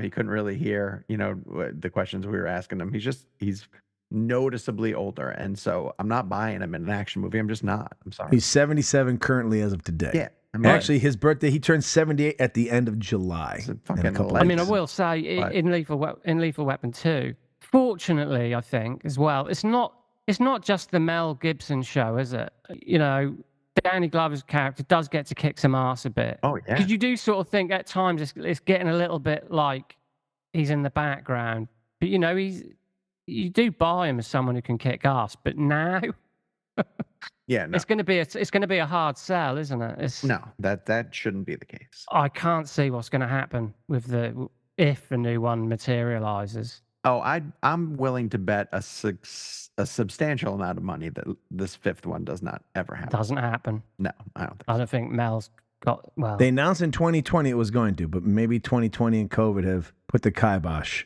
on it. I was just researching that. They said that it was going to happen, but now probably not going to happen. Well, It's as we been a all while. know, Mel Gibson isn't Mel Gibson anymore. So, you know, however much he may want to do it. All right, gentlemen, do you feel that this film was worthy of being a sequel? Sean, we'll start with you. Oh yeah, definitely, without a doubt. This is a great example of first one worked really well. Let's get the band back together. Maybe we don't have the best idea for bringing them back together. It's more just, hey, the audience likes these two guys. Let's come up with a case for them to solve. Let's add a few elements. It doesn't get so top heavy, you know. I think what we're going to see as the Lethal Weapon franchise continues is that they continuously add people, but they don't subtract anybody. You can add Rene Russo, but you don't need Pesci around still. You can bring in Chris Rock, and that's interesting, but you don't need everyone else. You know, it just became the big top just kept filling with characters. But 2 is a great example of here's what we think you really liked about the first one with more added in. The action pieces are bigger. There's more characters. The plot to me is still good. Not as tight as the first one, but still good. You know, it's a good case for them to crack. It's a good villain to go up against. It takes on a big social issue, and yeah, it was here's 2 more hours with the group of characters that you like from it. To mention your social issue real quick, apartheid ended a couple of months after this movie came out. Not that it's just a movie where it ended, but I'm just saying. I just want to let you know that in historical context, apartheid was getting close to ending anyways, but I'm just saying Lethal Weapon 2 may have pushed it over. Okay. Free Sorry. South Africa, you dumb son of a bitch. Steve, your feeling? Yeah, no, it's a worthy sequel, but it is just the further adventures of Riggs and Murtaugh, and the plot's fairly inconsequential in a way. You're happy. Audiences were just clearly happy to see Mel Gibson running down the street at 200 miles an hour, and both of them just shooting people and using a nail gun, and I think it's just a case of. Tell you what I do think about is in Lethal Weapon when Riggs and Murtaugh have been caught and they're being tortured, there is an element of danger. Yeah, you don't know what's going to happen to these guys, and I've said this before, and people often laugh, but in even something like Beverly Hills Cop, towards the end of Beverly Hills Cop, there is a scene where Eddie Murphy's in danger. The music drops, it gets dark, you think shit, he's in trouble, he gets rescued, But I think in things like Lethal Weapon 2, there's nothing's going to happen to these guys. They're going to be fine. So you lose that element as well. So that brings levity too. So that lightness can be fun, but it robs you of drama too, because I feel like you just know that they're going to be fine. I also feel like rewatching it, the element that pulls them into the case is really flimsy. Like, it's just Leo's explaining how to launder cash. He kind of remembers a big house, and Riggs is just like, let's go. Come on, let's We're go. off to the races, yeah. This is what we do, right? Yeah. And it's like, You can say that for a lot of sequels, though. Like, we'll Sure. talk about Well, this, yeah. or you won't just be here for all of these, but we'll talk about these throughout the thing. And a lot of them, you just kind of go, yeah, okay. We're doing this again. doesn't make it acceptable just because it has. You're But it 100% is, yeah, right. I'm just you saying, but know. it seems to be that's the standard bears. Like, hey, find something to have these guys do. Yeah. Make it fun. Exactly. We'll make, it's just the we'll further, print money. yeah, it's the further adventures of, isn't it? It's just. Oh, and then what is that trailer line? There's a line in the movie that's only there for the trailer, which is, "We're back, we're bad. I'm you're black, you're I'm black, I'm mad." Yeah. Like, yes. that shouldn't be in the movie. Like that's No. such a trailer line. No, but it is what it is. We're back. We're back from where? You haven't gone anywhere. Just They're back from lunch. They're trying to let everyone else know we're back from lunch. We just got sounded back from cool. lunch. It sounded cool. We're back. What do you mean we're back? I also agree. I do believe this sequel was worthy of being such. Now, where would you gentlemen rank it? I already know where you're ranking the franchise. I'm going to assume you both put it at number 2, and I am the lone survivor puts it at number 1 because I have the balls to stand. It's just wrong. On. That's just wrong. This does happen It's a lot. okay. It's okay. Sean, get you. Yeah, But this happens a lot. Again, I will say it's because of Die Hard. And if loving Die Hard and wanting my character to be like Die Hard is wrong, then I don't want to be right, Sean. I don't want to be right, Sean. Okay. Are you Are you one of these with a vengeance is better than Die Hard 1? Also? No. Oh God, no. Yeah, no. don't do that. No. Well, listen, people are because trying we're to gonna push see that line also. I don't know what to tell We you. can get through this, guys. We can get through How about this? I think a lot of it is too. I also remember Lethal Weapon 2 more than I remember Lethal Weapon. And if given a choice to see which one, I enjoy Lethal Weapon 2 Well, that more. just means you haven't watched it enough. That's all that Listen, says. Steve. Look, Who why don't you go watch another one of those found footage movies and see if they're going to fucking turn It's out a like you always sickness. think they're I going to. know, it's a sickness. This fucking guy has getting- a lot of balls over here talking about I'm films seeking counseling. when every I get other it. week your, Yeah, but I know your I'm hateful wrong. movie That's the is one of difference. I those. know I'm wrong. All right, we're moving on to number 2 in the showdown. In our blue corner from 1990, it is Die Hard 2, Die Harder. It's time for the tale of the tape. Die Hard 2, Die Harder was written by Stephen E. D'Souza and Doug Richardson, based on 58 Minutes by Walter Wager, and characters created by Roderick Thorpe. Directed by Rennie Harlan, starring Bruce Willis, Bonnie Bedelia, William Atherton, Reginald Vell Johnson, Franco Nero, William Sadler, John Amos, Dennis Franz, and Fred Thompson. Made on a budget of $70 million and grossing $240 million at the box office. It holds a 7.1 rating on IMDb with a 69 critics and 70 audience score on Rotten Tomatoes. On Letterboxd, Steve gives us 4 stars, Scott gives it 4 stars, and Sean gives it 4.5 stars. It's Christmas Eve, and once again, John McClane attempts to avert disaster. This time, rogue military operatives have seized control of Dulles International Airport in Washington, D.C. In 20th Century Fox's Die Hard 2, Die Harder. Emergencies. We are in a code yellow. Instrument landing system is down. Backup systems won't come up. Every system's dead. These guys shut us down. Attention all controllers. We have a code red alert.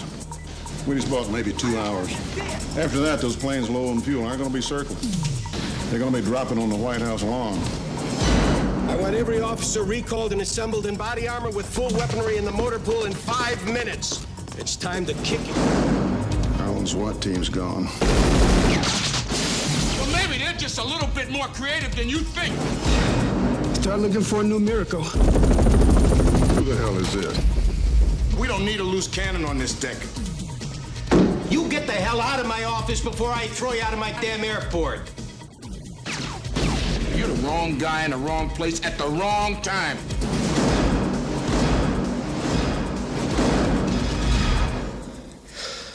Story of my life.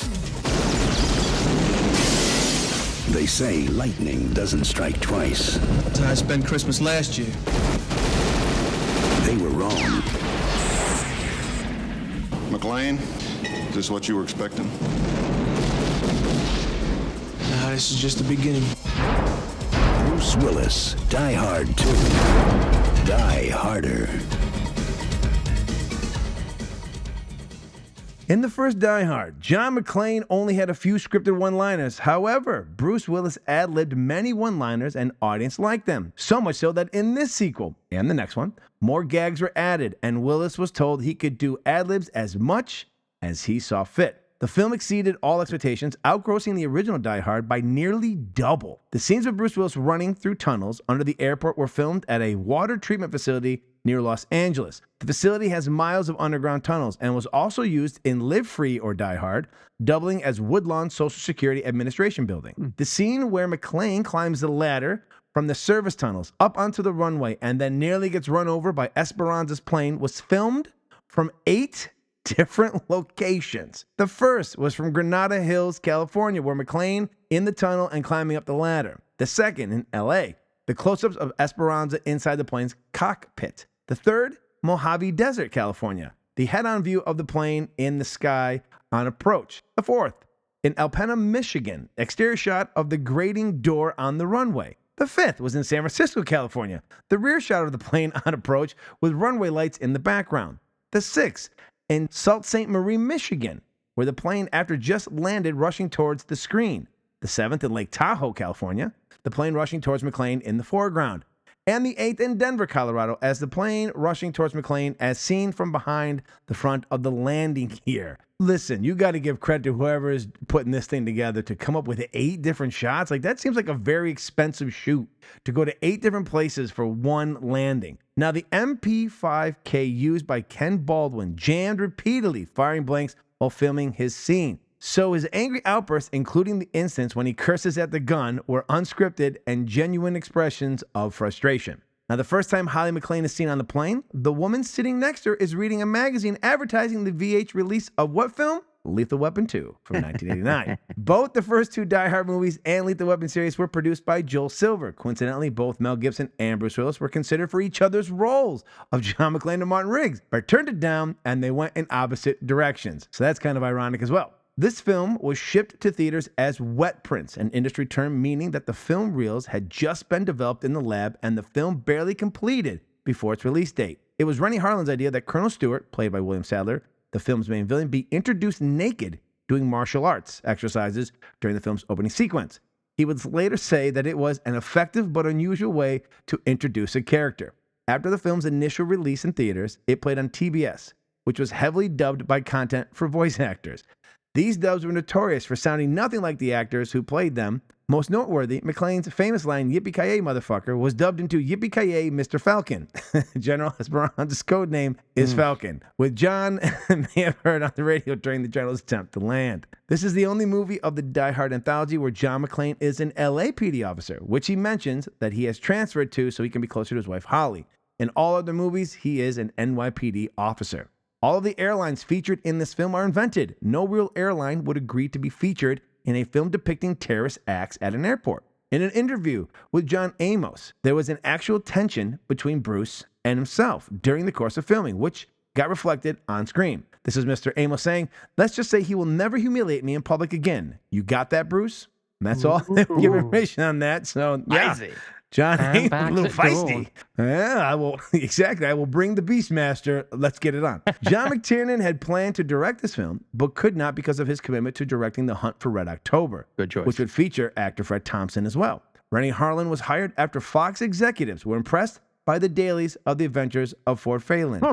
Really? A statement that not many people will ever say. In an interview, Bruce Willis has expressed displeasure with this film because he felt it was too similar to the original Die Hard, and he didn't like the constant references to that film.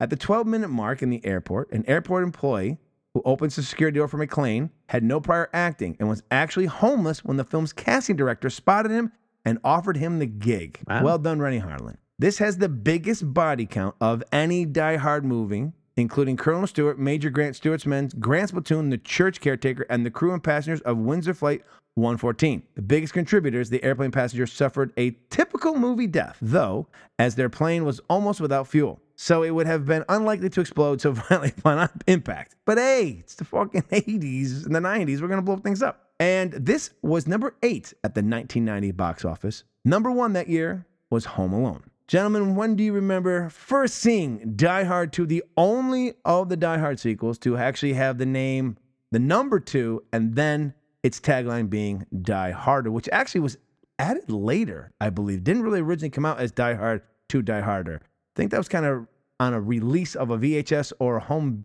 or DVD at one point, because I remember when we went to the theaters, it was just Die Hard 2. But my memory could be bad. I saw this puppy opening weekend in theaters, and nothing was going to stop me from going. I mean, the first Die Hard remains my favorite movie of all time. And so I could not wait for this movie to get here. So one of the first sequels, I think this and like Superman 2 were like day one, I'm there kind of thing. Steve? I saw this, straight away. The first Die Hard I didn't see straight away because in all my like wise, wisdom and knowledge, I thought it was going to suck because Bruce Willis, who I've been watching in Moonlighting, and absolutely he was my guy. Do you know what I mean? I just thought this can't be good. So Die Hard I eventually saw at the cinema, but Die Hard 2, by then, of course, I would have seen Die Hard a dozen times. So I saw it straight away, and I was kind of blown away by Die Hard 2 because John McClane is, because it's again, much like Lethal Weapon 2, you're just off to the races straight away. Pretty much, he sat at the airport smoking a cigarette. He sees two guys going to the luggage area, and the movie is just off and running. Mm-hmm. So it was just relentlessly paced, and again, bigger, better. Well, we'll get to that, but I was perhaps a little bit late to the party on the first one, but the second one I was there straight away, and that blew my mind. Well, and you're right about this one aspect too, and this is what I truly love about Die Hard 2. It comes up with a credible structure and storyline that even with a mild suspension of disbelief, you could say, oh yeah, I kind of see how he could end up in this situation. Like, it's not wildly implausible that he's at the airport to pick up Holly on the day that something like this is going to go down, right? Like, it's weird. You'd acknowledge it. You'd say, how could this happen to the same guy twice? But I'm not doing mental gymnastics to be like, oh, would McClane really be there on that? Yeah, I guess he could be. He could have been picking up Holly at the airport, and this hostile takeover could have been happening, and I'm okay with that. That's fine. You're not asking me to really stretch myself. And he addresses it himself, which I actually really like. That he says, back in the same shit happens to the same guy twice. Yes. I love that about it. I love that he addresses that.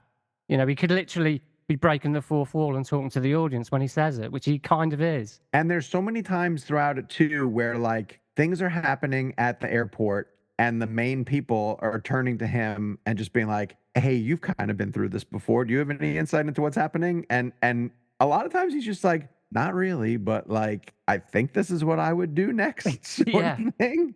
And it's written in a way that's really like, before when we were saying like how Lethal Weapons just sort of says like, all right, well then they have Leo, but Leo knows this thing and it pushes them forward. I really do think that Die Hard 2 is laid out in a way that each thing that happens, you're playing catch up with McClane the entire time, right? Like, the stuff is being thrust on him. It's part of a larger plan that's playing out.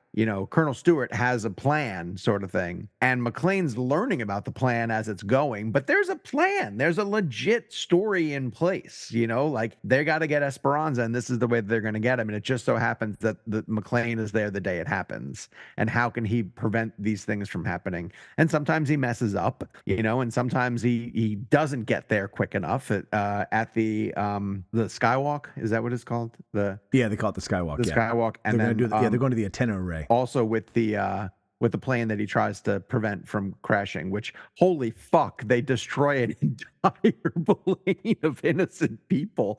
Oh my God, how did that note get through the studio? Like, there's some wild stuff in this film. Yeah. I saw this. This is the first movie I ever snuck into. It's the first rated R film I snuck into. Because my father, I think, took me to Lethal Weapon 2, but at this point, me and my buddy Like we were middle school. What I don't know if that equates to over there. We were I think 7th or 8th, in 8th grade. We're going to 8th grade, and we snuck into this bad boy. And we saw an older high school friend who's a senior that we knew from the neighborhood, and we sat next to him to pretend like he was what's it called? But we snuck in. I don't even know what ticket we bought. We bought it to some bullshit movie. I didn't see that. They got the money, but they didn't get the views. So we went to see that. Now, I will play a little devil's advocate. Because in order, just like you said, for the Lethal Weapon 2 to kick off, they have that little opening where they chase the guy and they find the Cougar Ranch, but then they're pulled off it because it's an international thing. Mm-hmm. And then it's the Getz, he falls into it. So that's the kind of loose thread that puts them back into the story. Mm-hmm. This does hinge on John McClane smoking and the old smoking lounges in airports. It's always wild to watch these movies where people are smoking. They're smoking every place. It does hinge on him taking a glance to the right to see two guys who he suddenly thinks are mysterious because he passes a packet. Like, I'm in for this movie. I love this movie. But I'm just saying, let's also be fair. He's observant. That's all. Exactly. But like, cop. I'm just saying, that is also paper thin. Look, I'm glad it goes the way it goes. I love this fucking film. I loved it in the theater. I will get to the ice pick thing. That blew my mind when I was a kid. I was like, the sickness in me is like, I can stab someone through the eye with an icicle? Like, that could happen? Anyway, we'll get to that in a second. But it is a little bit like, if we, all right. So we have to hope that at the right moment he looks over. If he doesn't, all hell breaks loose. Just to play fun with it, what if he hadn't noticed it? The event still happened, right? Like, regardless. So it's kind of like a little bit like Inglourious Bastards, where there are two plots going on at the same time that never run into each other, and regardless if one or the other happens, one of them's happening, right? So if he doesn't see this happen, it still happens. Like, the other stuff goes on, some of it. Obviously, probably not as big. But there is a fun part that you could think about. What would have happened if he was suddenly... What if he's the guest at the Christmas party and the shooting already happens and he was already out in the party? How would have he then responded that way? I would like that thought of what if he didn't notice those guys and all of a sudden stuff starts happening and now he realizes shit's going on. There isn't a fun aspect what that could have gone. You know what I mean? Like when he doesn't notice this and now all of a sudden he's almost ahead of, like, he's trying to keep up with the terrorists. What if the terrorists had actually been ahead of him and all of a sudden he was like, oh shit, this is happening? Yeah. I kind of like that thought idea of like, what if he didn't see them? How could this movie have changed a little bit and have been like, ooh, what does John McClane do? But it takes away an element that I think is incredibly important. That they crashed that plane? It is. I mean, it's 100% his fault. Yeah, it is 100% fault because they went to the They went to the sky thing. If he doesn't tell them about it, they don't go to the sky thing. That plane doesn't get brought down. He was showing them that if you fuck up, I'm just saying. Yeah, there's blood on his hands. There's blood on Mr. McClane's hands. There's an aspect of Die Hard 2 that they felt they had to bring back, which is him having an authority figure to lock horns with. You have to get him in front of Carmine. And the way that they get him in front of Carmine is he kills somebody in the luggage area. Yeah. You know? Carmine Lorenzo. I got the Shriners convention coming in with a fucking reindeer. Carmine Lorenzo, what? He is so good. Oh, he really is a great ad. Great in everything, though. So you literally, like, that's a screenwriting facet of just like McClane needs a foil. You know, he needs an authority figure to get in front of it.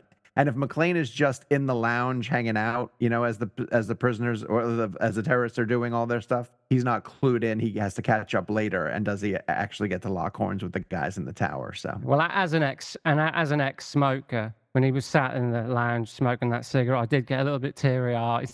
The good old days. Can we pause just for a second and acknowledge the fact that Bruce Willis is one of the greatest on-screen smokers ever? Oh, God, yes. Oh, absolutely. No, it makes me want to smoke. And I hate cigarettes. Yeah. Like I say, I was literally salivating watching him smoke that cigarette. I think the only person who smokes better is the Rat Pack. When you watch like Frank Sinatra light up a cigarette when he's singing, you're kind of like, how's he sing like this with a cigarette hanging out of his mouth? Yeah, Bruce he's the old school. Squint on his face as he lights the cigarette, and then he draws off it, and then immediately starts like surveying the room. That's such a great scene. That is such a great scene. Like you say, he's just an observant. He's a good cop, and he's always got his eyes peeled. He's learned the hard way, you know. He learned the die hard way. And he goes up to Lorenzo's brother, who wrote him the ticket. Excuse me, officers. I think I just saw Elvis. Elvis Presley. So good. We also get a little debut of another soon-to-be action star, the T2. T2's at the end of the skywalk. Yes, Robert Patrick. Yeah. Yep. He gets lit up at the end of the skywalk. Now, how do you feel about the villains in this? Look, it's hard to replace Hans Gruber. It's hard to replace Hans Gruber, which is maybe why Dennis... Is it Franz? How's he supposed to say? Is it Dennis Franz, right? Dennis Franz, yeah. He's almost the Hans Gruber in this in a way, because obviously we have our villain, but he doesn't really lock horns with McClane till the end. And even then, it's kind of like a quick, I give the screenwriters credit. They realize Bruce's character, McClane's not beating this guy. He's not beating a Green Beret general on the wing. Like, the fans aren't going to believe it. So how he wins by falling off and pulling the gas, again, we'll decide if that can actually be happening lit. But that is more realistic than him suddenly beating up our major or Colonel Stewart there, right? So, but Dennis Franz is kind of he's replacing Hans Gruber in this, because the guy he's really locking horns with the whole fucking time is Dennis Franz, who's preventing him from doing so. Which is interesting, right? Like, it's interesting that, like, our real villain, even though we're supposed to hate these guys, we're really kind of like, what sets off the detectives quicker, the lead in your ass or the shit in your brains? Like that great line. But it really is like a mano-a-mano, almost like a who's got the bigger dick cop kind of fight going on there, So it was kind of interesting turn to change the villain of really, we've got terrorists, but we're really not engaged in being angry at the terrorists. We really kind of like, who's this fucking fat shit getting in the way of John fucking McClane? Like, if he had shot him, you'd been like, yeah, he deserved it. Like, if that, if he had actually had bullets in the machine gun, you'd be like, you know what? You deserved it, Carmine, you piece of shit. That's a However, in fairness, if that had really happened, he would have been shot. I'm saying real life in a police station, no matter where you are, he'd have been he's dead. John McClane is fucking dead instantly. Look, it's a movie, but I'm saying John McClane is dead. Yeah. And once again, all the terrorists win. Goddamn McClane, just smoke your cigarette and drink your beer and stay the fuck out of things. Hollywood will landed just fine. Actually, if you go through this, John McClane is the reason half the things happen, and if he had just sat there smoking a cigarette and drank, the planes would have landed fine. Nothing would have happened. No lives would have been lost. I'm just saying. I will not stand for this. I'm not saying I don't love the movie. I'm not saying I love it. I'm saying, reality. I mean, you could take John McClane to court. I'm just saying, there's a lot of... Don't bring reality a lot of file. No, here's the biggest reason that you can separate reality from everything, which is that plane crashes and kills millions and millions of people. No, not millions. Hundred people. And the terminal is still filled with folks hanging around thinking no one noticed. It's as if they didn't see it. As if no one noticed. And when it comes onto the news thing, everyone's like, huh?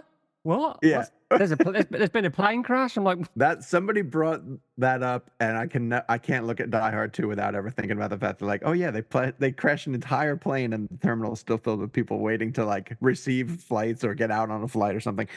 And it also, they mentioned in the last Boy Scout that it opens in the football game and the guy pulls a gun and shoots somebody in the end zone, and there's another game in the season like later in the movie, and he's like, don't you think the NFL would have probably canceled the rest of their games if someone was murdered on the field? Security's no tight or anything. Don't bring that up. God, yes, of course there were more games. I mean, if you think about it, though, before the planes crash, they blow up a wing of the fucking airport. It's like there's it's outside. Yeah. They blow up this antenna array, and everyone's just still like, jingle bells, jingle. Just, I don't care. On, is my flight going to get out of here or what? Exactly. Come on. I got places to be. The most disappointment is when they change all the slides to not on time. Like, you cocksuckers, you sons of bitches. There's dead everywhere. Like, you son of a bitch. Like, when they're rolling someone out who from behind someplace has been shot, everyone's still kind of like, talks to be him. I hope Aunt Jenny gets in time. To talk about Colonel Stewart and to talk about General Esperanza, I do think he's a worthy villain. Like, I think he's a really strong villain. I really like the fact that McClane's a wrinkle in his plan, obviously, and he takes credible steps to account for it. Like, clearly he hasn't planned for McClane to be there. And as things are happening, he's kind of like, okay, I gotta now account for this. And the interaction that I love is when McClane shows up at Esperanza's plane, and punches him and throws him back in the thing. And then Colonel Stewart's like, McClane, I'm assuming it's you, McClane. Like, who else could it be but this fucking asshole who's ruining my night, kind of thing. And then they all drop the grenades into the thing. Like, That's a great, like, on the moment. How many grenades have you got? 3 each. Use them, you know, and they all throw it in. And I even kind of love how McClane gets himself out of it. You know, it's like, how quickly can he think? You know, there's a legit reason. There's an ejector seat in the plane kind of thing. You know, does the visual effect hold up? It's up to you to decide. Do you know what? I always remember that moment when he uses the ejector seat, getting a lot of shit from people because it looked so crappy. But even watching it the other night, yeah, it didn't look too bad. Still looks pretty it didn't look too bad at all. You know, it looks okay. Yeah, you know, that's a great scene. Even the plane's a little miniature practical that they blow up. Yeah, I mean, it looks still pretty good. That, you know what sells that whole scene is Willis's acting. Like he's legit panicking. Yeah, that's a great scene. Trying to get the seatbelt on, and you know, Rennie Harlan directs the hell out of that sequence as well too. He does a good job of the whole movie, actually. He is such a Jekyll and Hyde director. Some of his stuff, you're like, God, this is good. Some of you're like, what the fuck am I watching? I know. Yeah. I just recently watched The Bricklayer. Like, this is fucking atrocious. Yeah. And then you can watch like what's the one with his wife and Samuel Jackson? Long Kiss Goodnight. The Long Kiss Goodnight. You're like, oh man, this is a really good film. Like, it's all over the place with this guy. I know. I think it's the people he collaborates with. I think it's his editors and his cinematographers. Although a while back, him and Paul Schrader both did the same Exorcist movie, right? Can you remember? Oh yeah, his one was better. His one, who would have thought his one was would be better than Paul Schrader's? But it was. So I mean, he's very uneven as a director, but he's done some good stuff. Great stuff. I mean, Die Hard 2, he knocks out the park. But the reason why I think this is the last great Die Hard movie is that it maintains in a credible fashion the claustrophobic nature of John McClane can't leave this area, you know, for a designated period of time. I understand with a Vengeance that there's an aspect of that movie that people enjoy, but to me it stops being a Die Hard movie. The minute he can ping pong all around New York, you know, yes, he's under the thumb of a terrorist who's kind of dictating his every move kind of thing, but it loses to me the claustrophobic nature of I'm not able to leave this area. Like when McClane says in part 2, like, fuck Monday morning quarterback, my wife's on that plane, you know, that puts me on the playing field. So you're like, all right, I understand his motivation, his emotional motivation for wanting to triumph here, you know. Or even when the guy's like, you know, he wants to get dropped on the wing and he's like, what's the matter? You hate? And he's like, oh, I hate flying. He's like, then what are you doing here? He's like, I hate losing, you know, even more. Like that's John McClane. Like that's the guy who I love. He's the character still, And Die Hard 3. You don't see him after 2 anymore. Yeah, I mean, Die Hard 3, because that was apparently, I mean, Die Hard with a Vengeance was a standalone script, I think, anyway, that they put. Called Simon Says. It was called Simon Says, and in fact, initially it was supposed to be a Lethal Weapon movie. Oh, I didn't know that. Oh, yeah. Simon Says I knew that it was considered to be a Lethal Weapon film. Because that was written by the guy who directed The Punisher.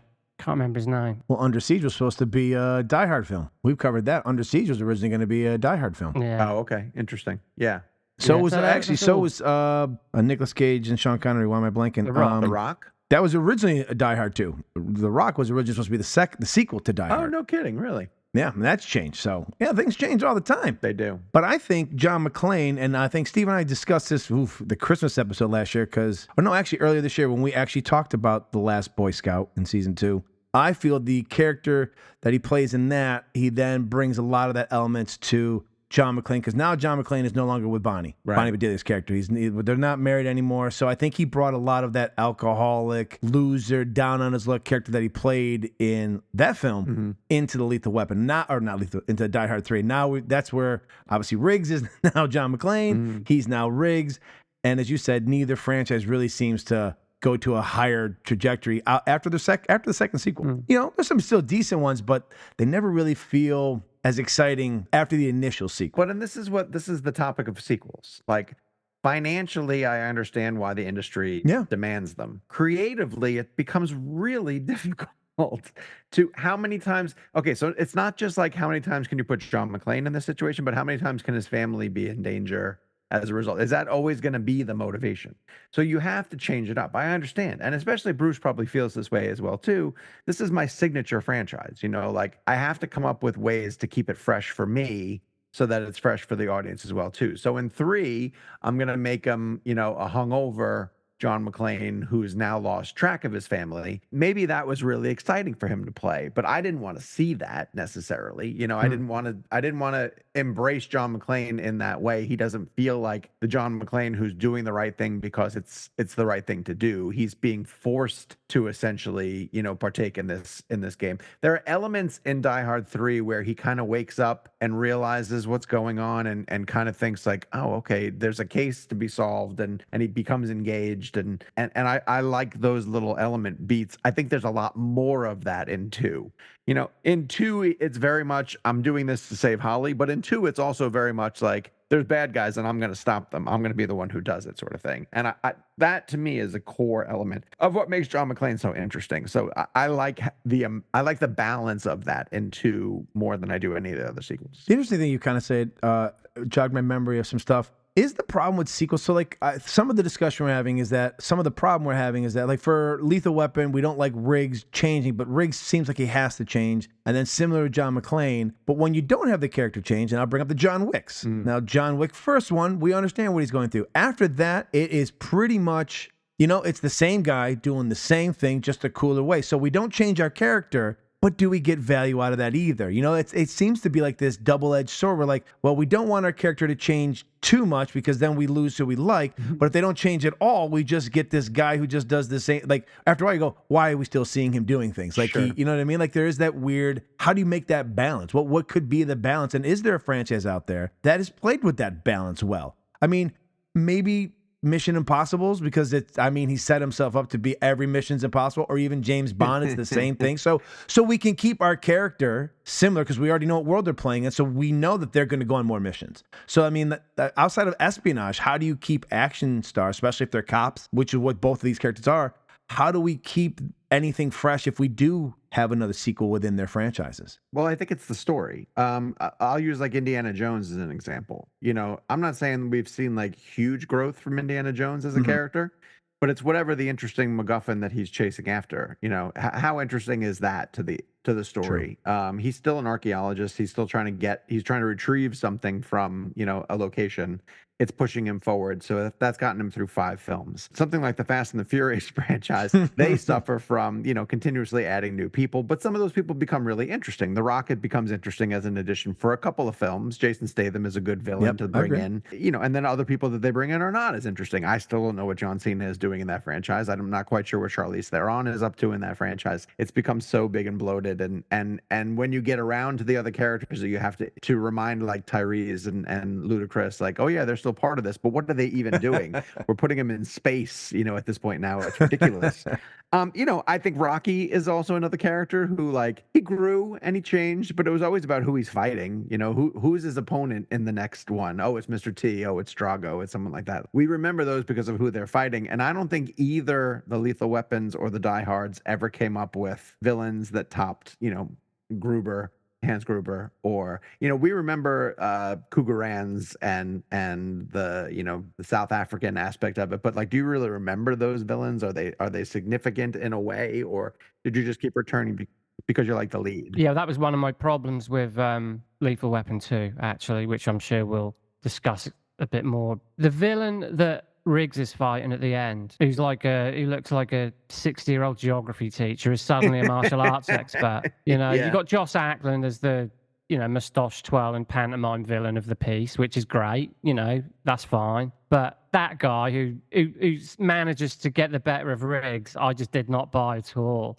I was like, no, Riggs. It's Die Hard. If you look at the villain in Lethal Weapon 2, it's a blueprint of Die Hard. Hans Gruber's not an ass kicker. He's the mustache twirling mastermind. And they've got their other guy, and he's the guy who he fights, and that's how that works. And even in Die Hard, what's his name is, I always call him Michael Bolton, German Michael Bolton. Godunov, he is beating the shit out of, you know, terrific Bruce, fight. and then they have a similar thing. But that's and then like Bruce goes all Riggs out, like that fight. Yeah. No, I know what you mean, but I'm just saying it's that, but that's the blueprint they use. Yeah, I get that. But Lethal Weapon 2 is Die Hard. You know, in a way, it's a bit of a Die Hard. Yeah. No, don't let him get away with that. That's not true. It's a blueprint. We could go screen by screen. I'm not saying it's better than Die Hard. Would never say that ever. That Die Hard is unapproachable. But Colonel Stewart coming out onto the wing and literally announcing to the audience, It's the main event. Here it is, McClane. The main event. And I like that he beats a shot at McClane because that is more realistic. Absolutely. He's not going to beat. And that was, like I said, that's smart writing. But McClane's got to win in the end. So this time McClane's got to be smarter and think about it. Yeah. And Well, when I watched Die Hard 2 last night, the moment when McClane puts the jacket and he stuffs the jacket into the wing of the plane, I kind of thought that would have been funny if when he gets kicked off the plane, he goes to get his lighter and he's like, "Oh shit, it's in my jacket." There's a long runway, though. I was going to say, I don't know what runway they were on, but it was a long runway. He just kept circling the airport. Shit. And he's got to spark it with like 2 rocks. You'd have lost the suspense at that point, I'm sure. I just thought, yeah, it have happened. Yeah, but that's a terrific fight. It's a great location. It's very credible. Like, I could see him beating Grant. I could see him getting his ass kicked by Colonel Stewart. Yeah, totally. It's really great. Really, really great. I mean, William Sadler is ripped in that movie as well. Absolutely. I didn't put this in because I didn't know we'd get into it, but William Sadler actually filmed the naked scene. That's the last things they filmed. Yes. He asked them to give him a couple more weeks to get into the kind of shape. Yeah. So, because when you look at so when he's fighting on the plane, he's probably not as ripped as he is in that hotel room. But when you see him in things like Shawshank Redemption and that's hard to believe that's the same guy. You know, he's just like a weaselly little old fart of a guy, isn't he? And then in that, he's like he's granite. He's like ripped. Well, and that's one of my biggest problems with A Vengeance as well too, is that it lacks a notable fight scene. You know, Bruce fights the one big German guy, but it's over in like. Well, it lacks a finale as well, doesn't it? Die Hard with a Vengeance. I mean, and everything in Canada is really Well, again, I like William Sadler, but it's a tough go for him. I still like, for me, the mental picture of who our big villain is Dennis Franz, his character.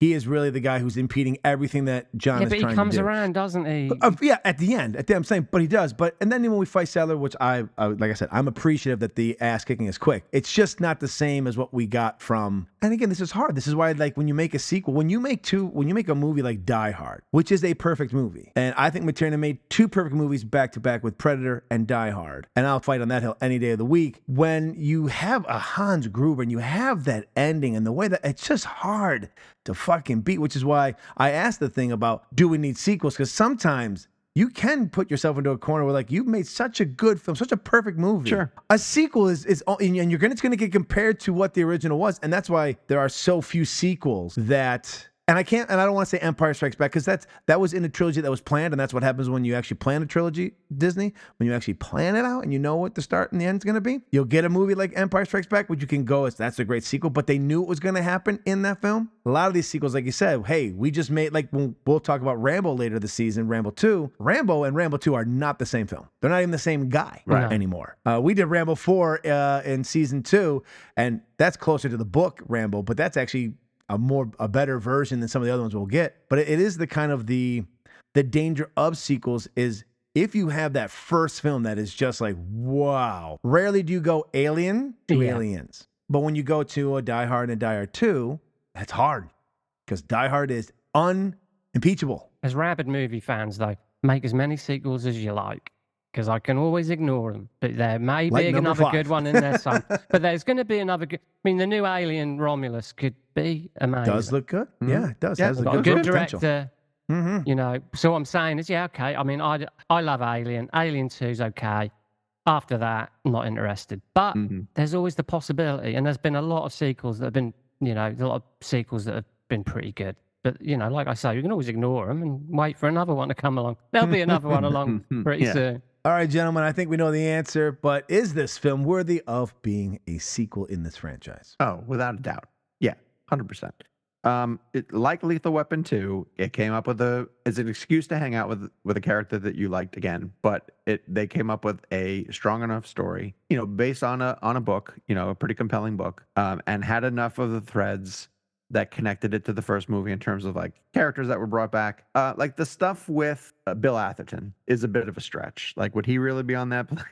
I know we just hated the newsman, and we wanted him to suffer somehow, but like putting him on that plane opposite Holly was the one aspect of Die Hard 2 where I'm like, really, we brought him back. You don't have to bring back everybody every time. Even when they cut to Al with the fax gig, like, fine, okay, I get it. We liked Al.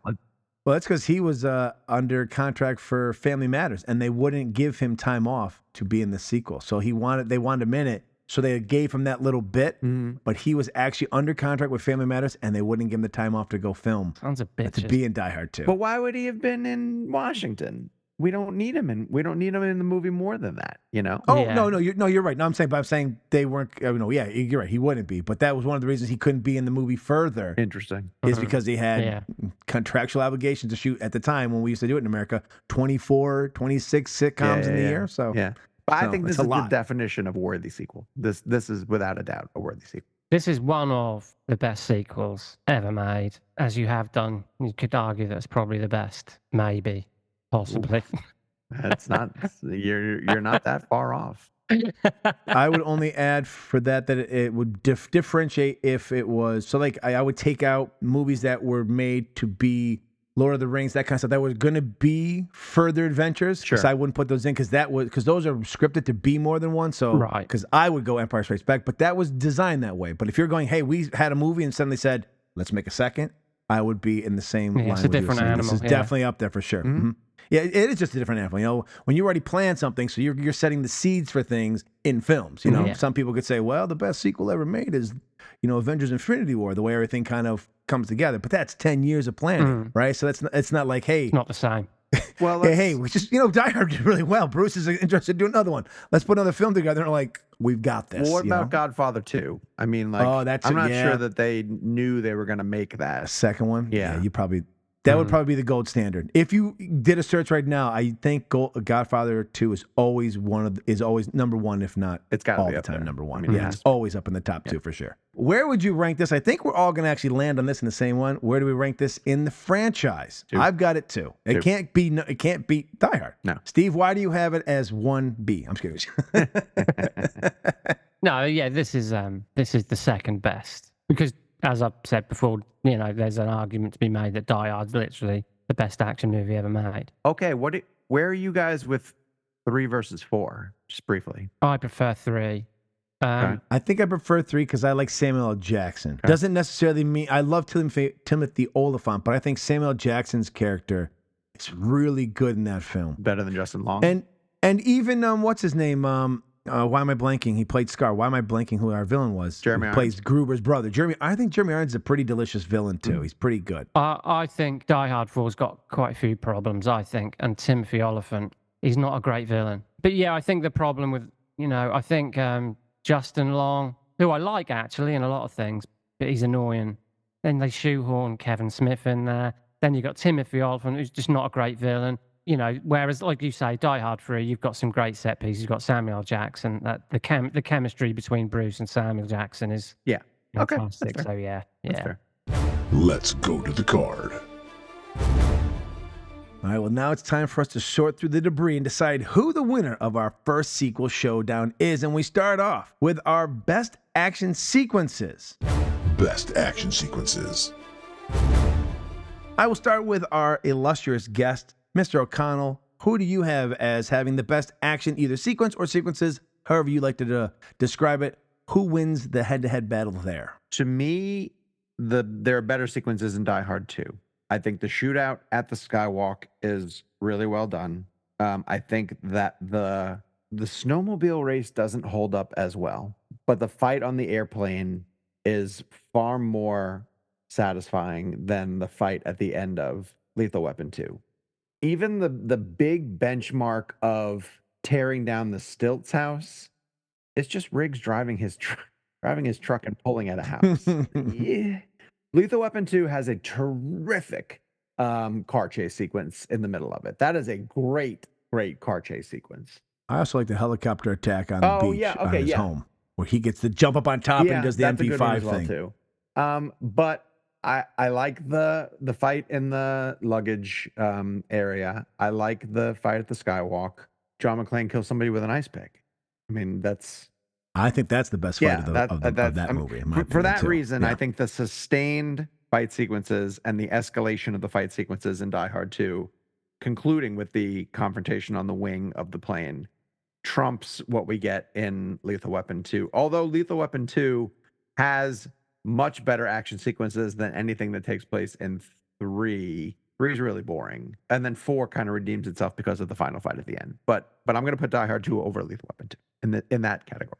I am in agreement with you. I just think even the action set pieces are bigger. We're blowing up planes. We're blowing up the skywalk stuff. We're having gun shootouts. We've got stabbing people in the eye. Like there's a whole. It just is escalated. I love a lot of the action in Lethal Weapon, but it is hard to compete when you're blowing up planes, crashing planes, stabbing people in the eye with a fucking ice pick. So I too lean with Die Hard 2. Mr. Smith, why is it Die Hard 5 for you? Even though we didn't cover that movie. He's thinking about this. Yeah, this is really difficult because I watched like I said to Scott earlier, I watched Die Hard 2 last night and I watched Lethal Weapon 2 today because I wanted to be pretty fresh. I'm going to have to say Die Hard 2 because I think you're just more invested. Your investment in McClane elevates, you're just more invested in the action. Whereas I prefer not to sound like a psycho, but I prefer my action to be violent. If you're going to be shooting the shit out of people, I want the squib effects. It just feels more realistic, dare I say. I know what we're dealing with here, but Lethal Weapon's got some great stuff. And also, in Lethal Weapon, I feel like when there's not action, there's not much going on without it. Whereas I feel like in Die Hard 2, it seems like the action is forever escalating and getting bigger. And McClane's in these. You're just more invested in the character ultimately. You don't know how he's going to get out of this, how he's going to do that, how he's going to get there, how he's going to figure this out, and the action just seems to tell the story.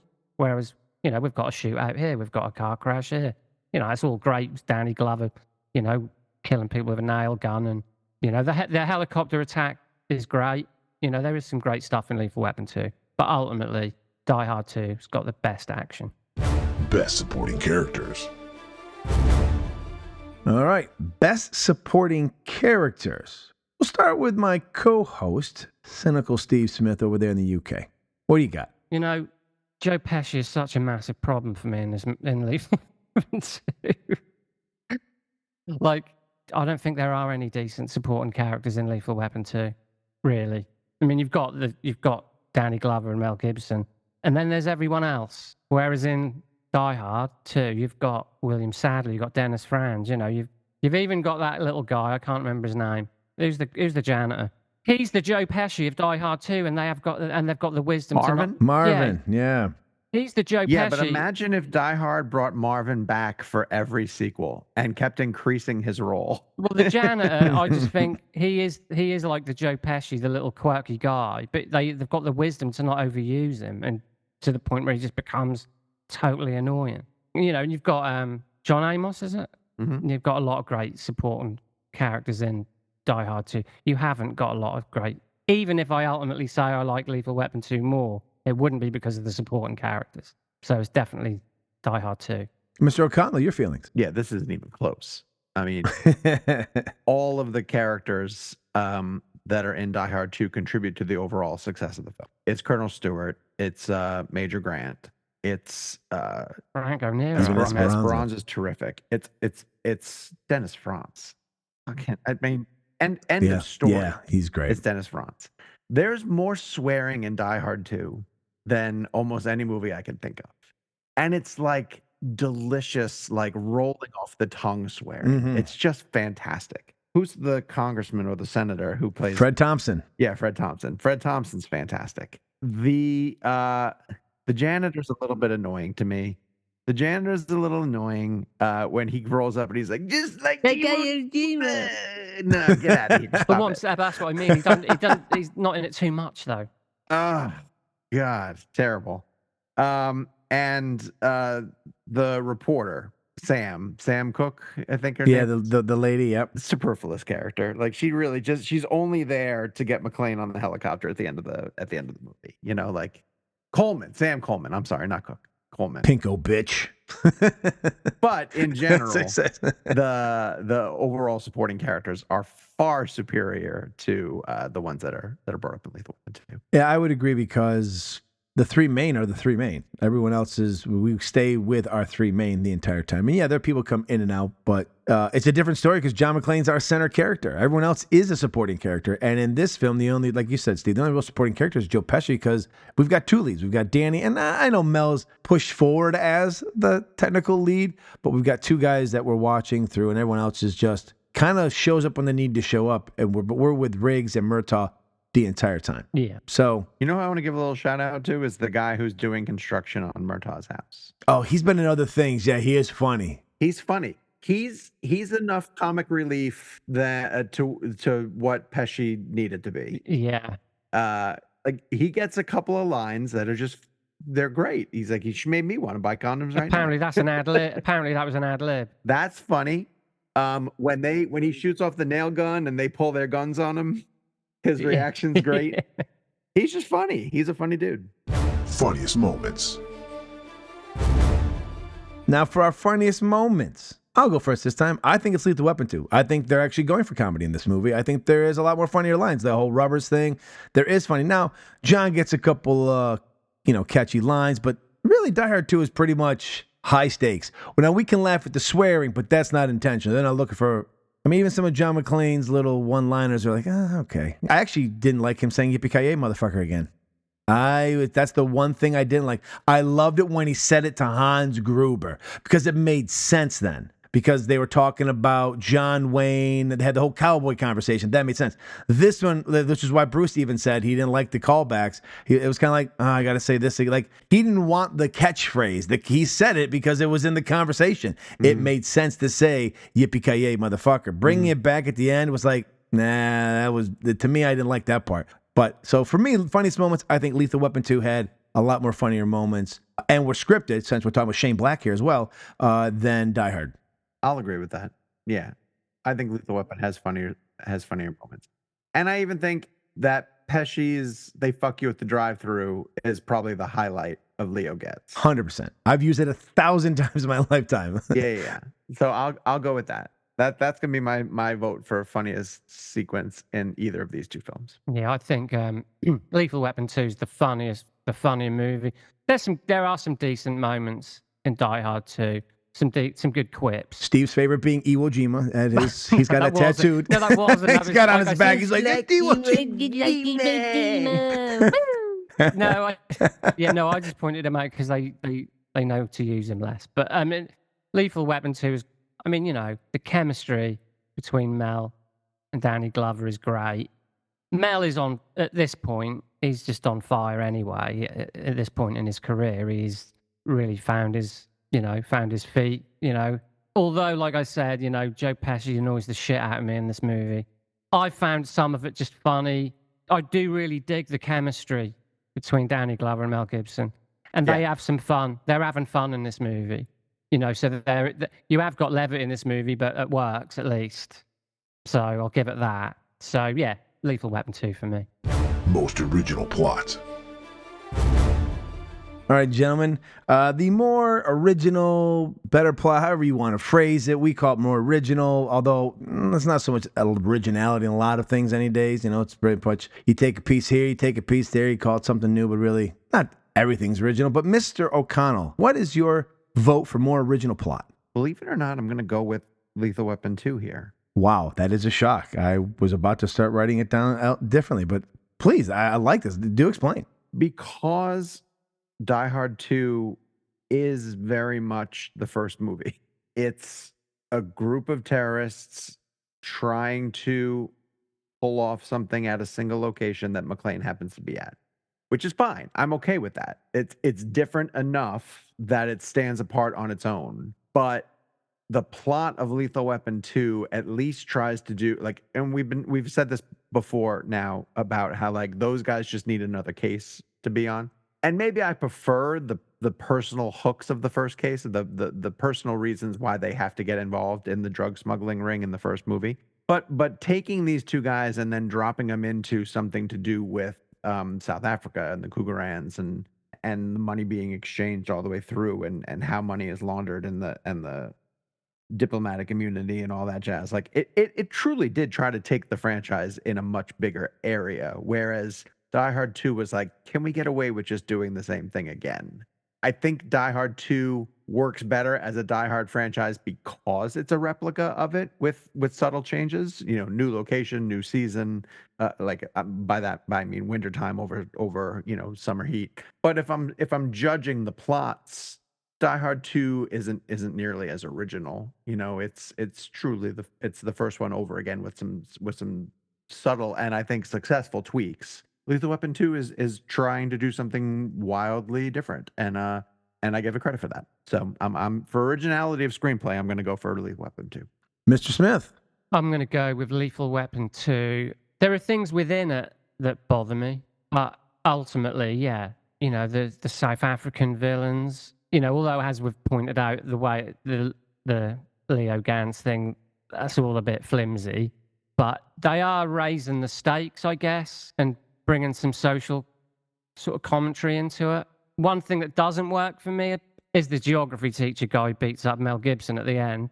Like that he killed his wife. That was a bit that made me ooh, that was a bit of a cringy thing. Like, oh man, you're really reaching there. Like that wasn't necessary. How about Danny Glover remembering the name of a boat that was in the background of a Again, but there are things within that Hey, wait a minute, he was observant. Yeah. He's observant like John McClane was. He's an observant detective. Listen here now. Yeah, so there are things within that plot there are bits within that are flimsy. But they are going for it a bit more. Die Hard 2, like you say, is Die Hard at an airport. It's the same thing, but that's not really that much of a negative, because they do it so fucking well. So, but I think Lethal Weapon 2 had the better plot. Once again, we're all in agreement here. I actually thought I was going to be the outlier here. I thought everyone else was going to pick Die Hard 2, but same thing that you both said. I did find, look, I love Die Hard 2, but it is Die Hard, because there's that running thing, even with Under Siege, Die Hard on a boat, or Speed 2's Die Hard on, everything became Die Hard on a whatever. So if a terrorist interrupted you had to stop a terrorist on a thing, it's Die Hard on this. And this was just Die Hard at an airport. A great version. I mean, if you're going to make a sequel and you're going to blueprint it off your original, they did a pretty fucking good job to make it still feel like it's its own fucking thing. 100%. But on originality, Lethal Weapon, at least like you said, they went into like international stuff, and I didn't even know you had diplomatic immunity when I was back then. I was like, you diplomat, do whatever the fuck you want? Like, that's real? So, yeah, it definitely was playing in a different sandbox. But yeah, look, both these movies have things you go, that happened? Scott, you mispronounced it. It's pronounced diplomatic immunity. It's been revoked. What are they, German? They're Japanese? Best action hero. That'll bring us to best action star. So obviously this is between Riggs and McClane. But there's only one answer for me. It's John McClane. It'll always be John McClane, and that's not because Riggs isn't great, but Riggs has a partner, and Riggs doesn't do everything in the film, and John, it is his movie. This is actually, the Die Hard 2 is the first film where someone actually killed a person that wasn't just McClane killing everybody. So, but it's John McClane. It's always going to be John McClane for me. He's just the fucking guy. He is. He's always that guy. I mean, I know who would have thought that coming out of the 80s, we would say that someone besides Stallone or Schwarzenegger was one of the greatest action heroes ever, but it's Bruce Willis, it's John McClane, yippee-ki-yay motherfucker, till the end of time. Mr. Smith. It's John McClane. I mean, I love Mel Gibson, and I know that's on a very creepy, possibly there's some law involved level. No, I do. I don't give a fuck. All right, I love Mel Gibson. I love Mad Max. I love Lethal Weapon. I think Apocalypto is one of the best films ever made. He's great in the Lethal Weapons, but when I watch Die Hard 2, it's just great to see John McClane again. He's on his own. I mean, he takes on a goddamn terrorist squad on his own. He only gets stabbed at the end in the legs. If you want to talk about tough guys, you're not going to get much tougher than that. And Lethal Weapon's a buddy movie. They need each other. I don't think Riggs is going to carry Lethal Weapon on his own. So, and I think John McClane, it's all John McClane in the Die Hard. So it's John McClane. You're going to throw us a curveball, Mr. O'Connell? It'd be fantastic if you did, but I would be stunned. I won't, but what I want to emphasize is that they are a lot closer in my mind. Like this is harder than I actually think it should be. because if McClane is a 10 and he's a 10, then Riggs to me, and Riggs specifically is a 9.9. I fucking love the Riggs character. I love him. And there's an aspect to him that I want to sort of celebrate, which is with John McClane, he's an everyman, and he has to push through physical and mental obstacles that would be incredibly challenging to any of us. And we root for him to prevail, and he prevails, and it's really, really difficult. But I like the aspect of Riggs in that, and a little bit of this is on display when he's trying to buy the drugs from the guys in the Christmas tree lot, in that he looks like an everyman, but when push comes to shove, he's a Green Beret. He's fucking really talented and skilled. I love when they shoot Huntsacker from the helicopter, and Riggs is just like a machine, firing guns at the helicopter. Like when that switch flips, I love the fact that like, oh shit, Riggs is crazy. Like that's great. So I really like how you can drop that character to certain situations. I keep bringing up moments from part 1 because I think part 1 does this better.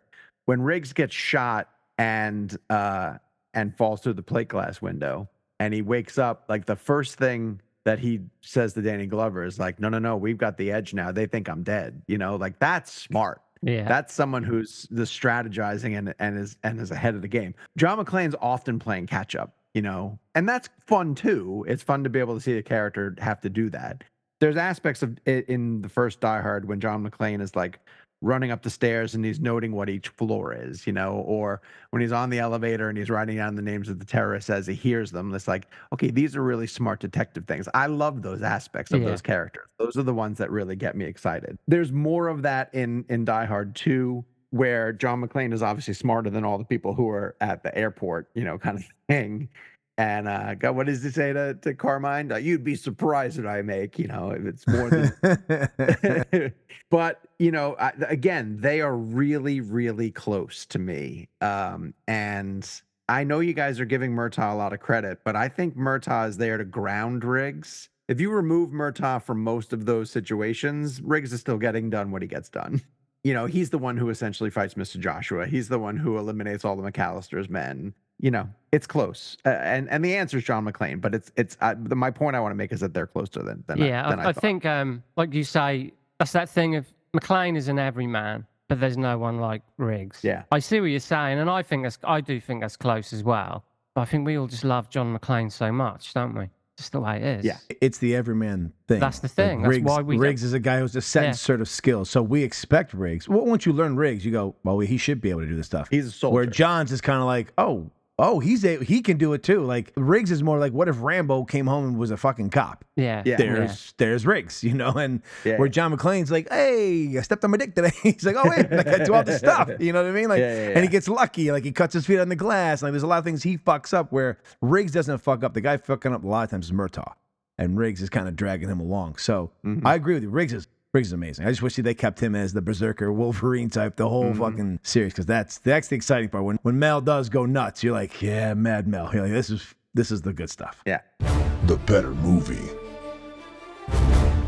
Now we finish it out with the better movie, and I'll start because this was tough, and I'll explain. For some of the reasons we've discussed, I went with Die Hard 2, but I was leaning for a while with Lethal Weapon 2, and I'll explain because Die Hard 2 does feel so much like Die Hard the original. And Die Hard the original is the standard bearer for me for a lot of action movies.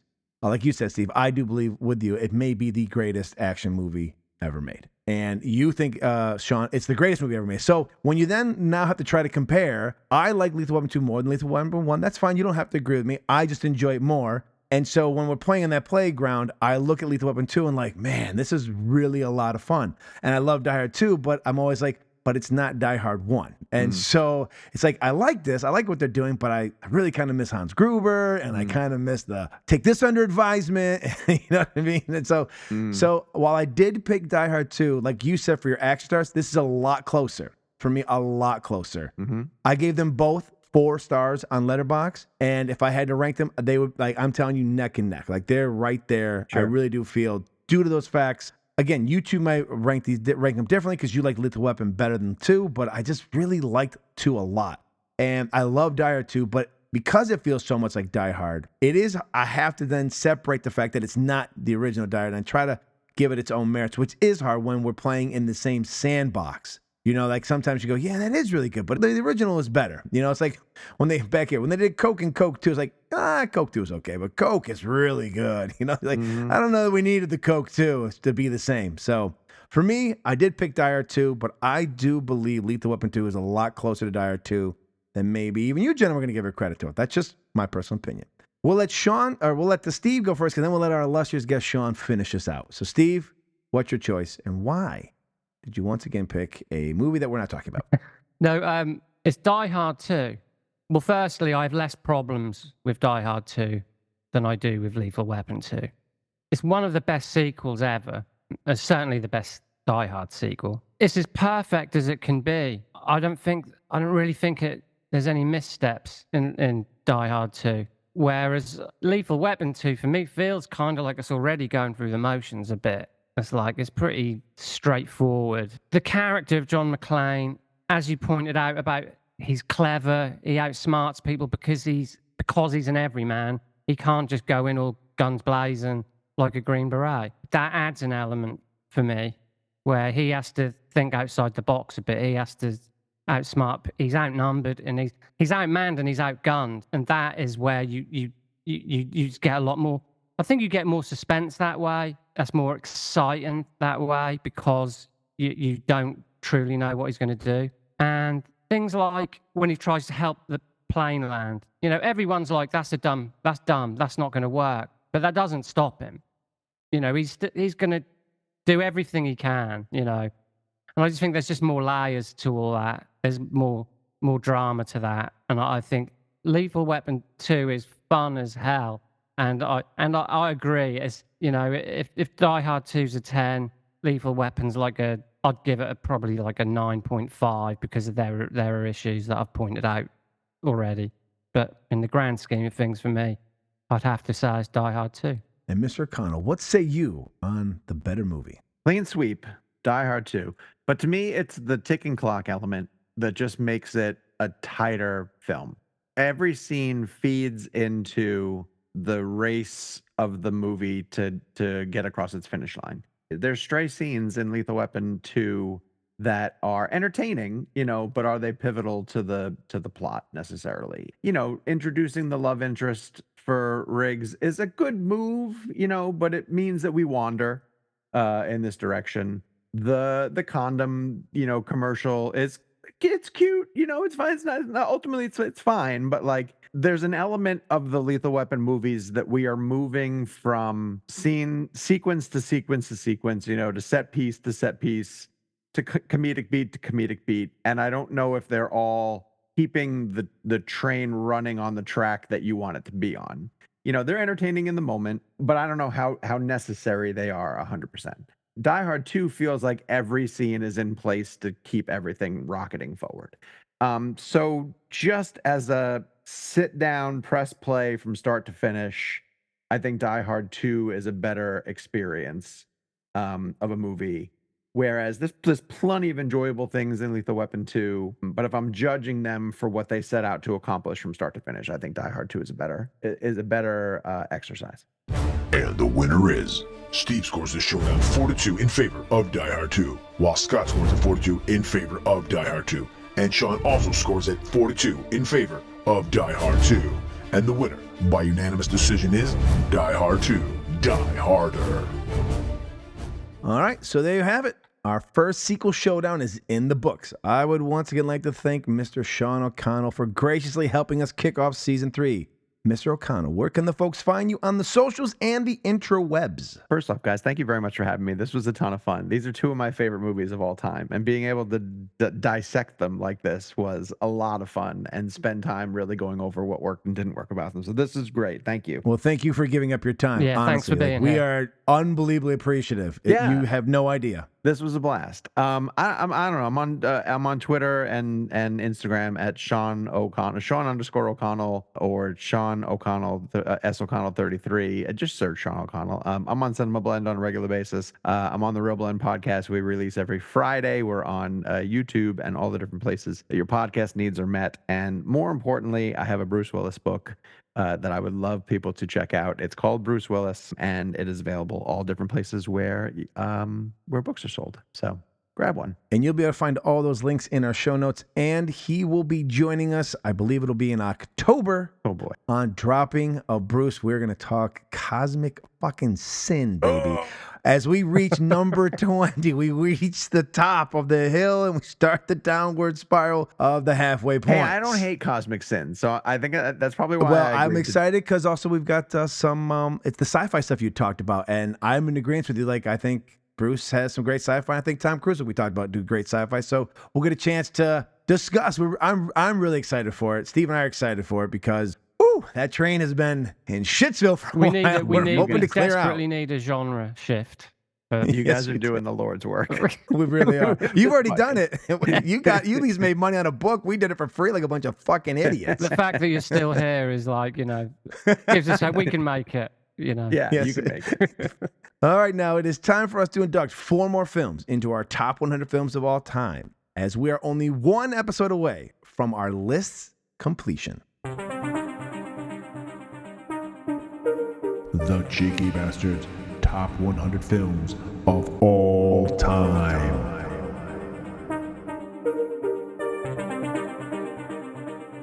Ladies and gentlemen, we have reached the final episode where we will be inducting 2 films apiece.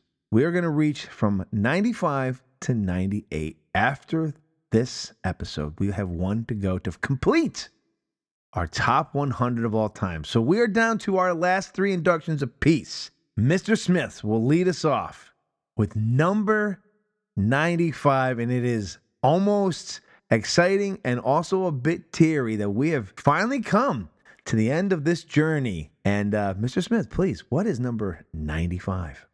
Well, it's about time I added a film by this director. Is it You've true? added all the other ones I would have added, so you saved me a job there. But from 2019, Once Upon a Time in Hollywood, directed by Mr. Quentin Tarantino, taking place between February and August of 1969. Once Upon a Time in Hollywood stars Leonardo DiCaprio as alcoholic actor Rick Dalton, former star of the 1950s television show Bounty Law, who is now watching his star diminish, finding himself forced to take supporting roles against up-and-coming new talent. Brad Pitt plays Cliff Booth, Rick's stunt double, personal assistant, and best friend, a former Green Beret with a dark secret whose Hollywood career is declining in tandem with Dalton's. And Margot Robbie plays up-and-coming actress Sharon Tate, who, along with her husband Roman Polanski, moves in next door to Dalton on Cielo Drive, leading Dalton to hope that some networking with the new Hollywood generation might be possible to revive his flagging career. The story leads all 3 inexorably towards the night of 8th of August 1969, when a violent confrontation with Charles Manson's family transpires. Throughout this exhilarating and intoxicating fairy tale, we get to cruise around a neon-lit Sunset Boulevard to a pumping soundtrack. We hang out at the Playboy Mansion with Steve McQueen. We witness a physical altercation with Bruce Lee and observe intense encounters with those fucking hippies. To be frank, there just isn't enough time on this podcast to discuss just how many amazing moments, scenes, and characters are in this movie. So instead of the usual review and star rating roundups, I'll leave you with a quote from Peter Bradshaw of The Guardian, who states, quite simply, I defy anyone with red blood in their veins not to respond to the crazy bravura of Tarantino's filmmaking, not to be bounced around the auditorium at the moment-by-moment enjoyment that this movie delivers, and conversely, of course, to shudder at the horror and cruelty and its hallucinatory aftermath. Quentin Tarantino finally addresses the naysayers and cut-and-paste accusers by making a movie wholly his own.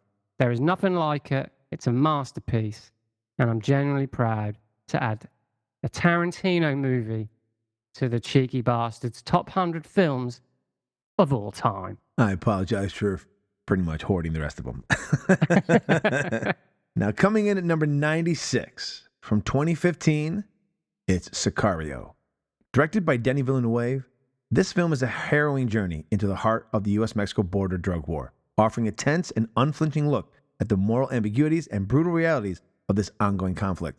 With its powerful performances, atmospheric direction, and haunting score, Sicario stands out as a masterclass in suspense and storytelling. Sicario follows FBI agent Kate Macer, played with nuanced brilliance by Emily Blunt, as she's enlisted into a joint task force aimed at taking down a Mexican drug cartel, under the guidance of the enigmatic and morally ambiguous Matt Garver, played with delight by Josh Brolin, and the mysterious Alejandro Gillick, one of Benicio del Toro's finest performances. Macer is plunged into a world where the lines between right and wrong are increasingly blurred. Villeneuve's direction is impeccable, creating a suffocating sense of dread that permeates the film. Each scene is meticulously crafted, with the tension ratcheting up to nearly unbearable levels at times. Emily Blunt delivers a powerful performance at Kate Macer, embodying the character's initial idealism and growing disillusionment with remarkable nuance.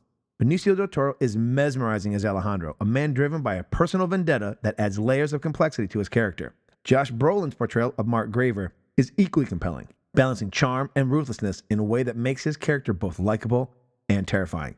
Sicario delves deep into the complexities of the drug war, exploring themes of justice, revenge, and the ethical compromises that come with fighting an enemy that plays by no rules.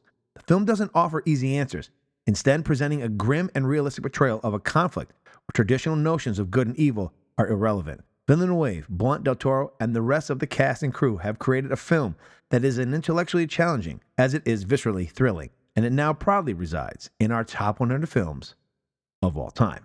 Mr. Smith, number 97. From 2021, we have Last Night in Soho, directed by Edgar Wright. In Edgar Wright's time travel murder mystery hybrid, Thomasin McKenzie plays Eloise Turner, a wide-eyed, 1960s-obsessed fashion student with a gift that leaves her haunted by visions of her dead mother.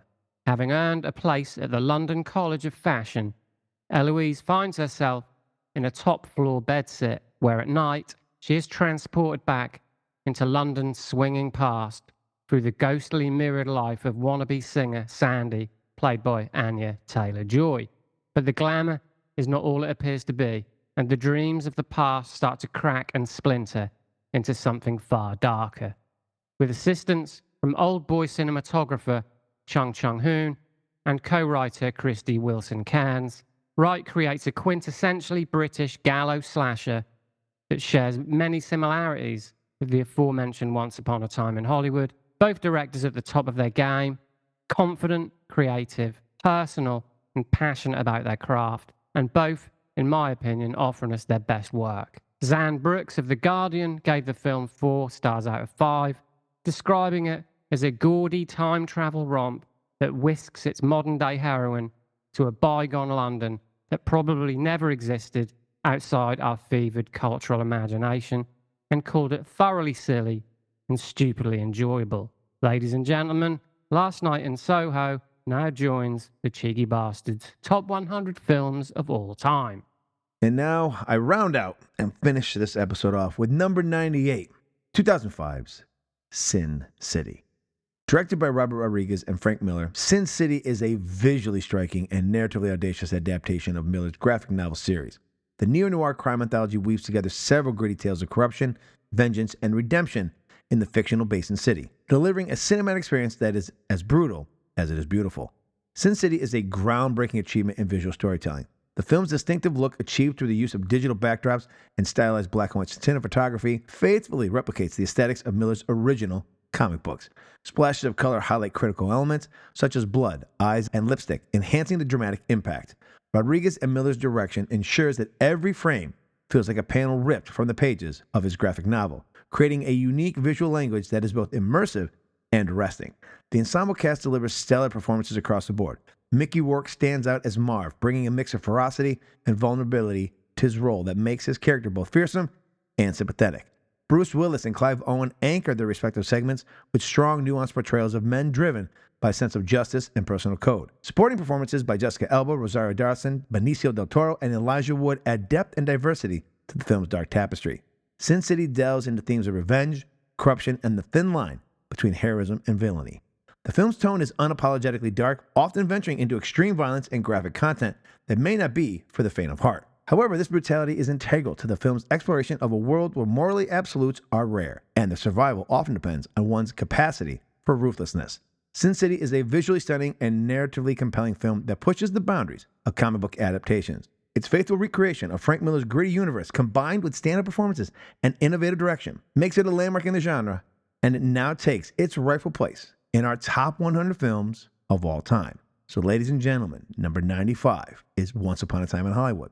Number 96 is Sicario. Number 97, Last Night in Soho. And number 98, Sin City. Join us next month as we complete our journey with our final two inductions into our top 100 films of all time, and we'll start a new journey, but we have to find out next month.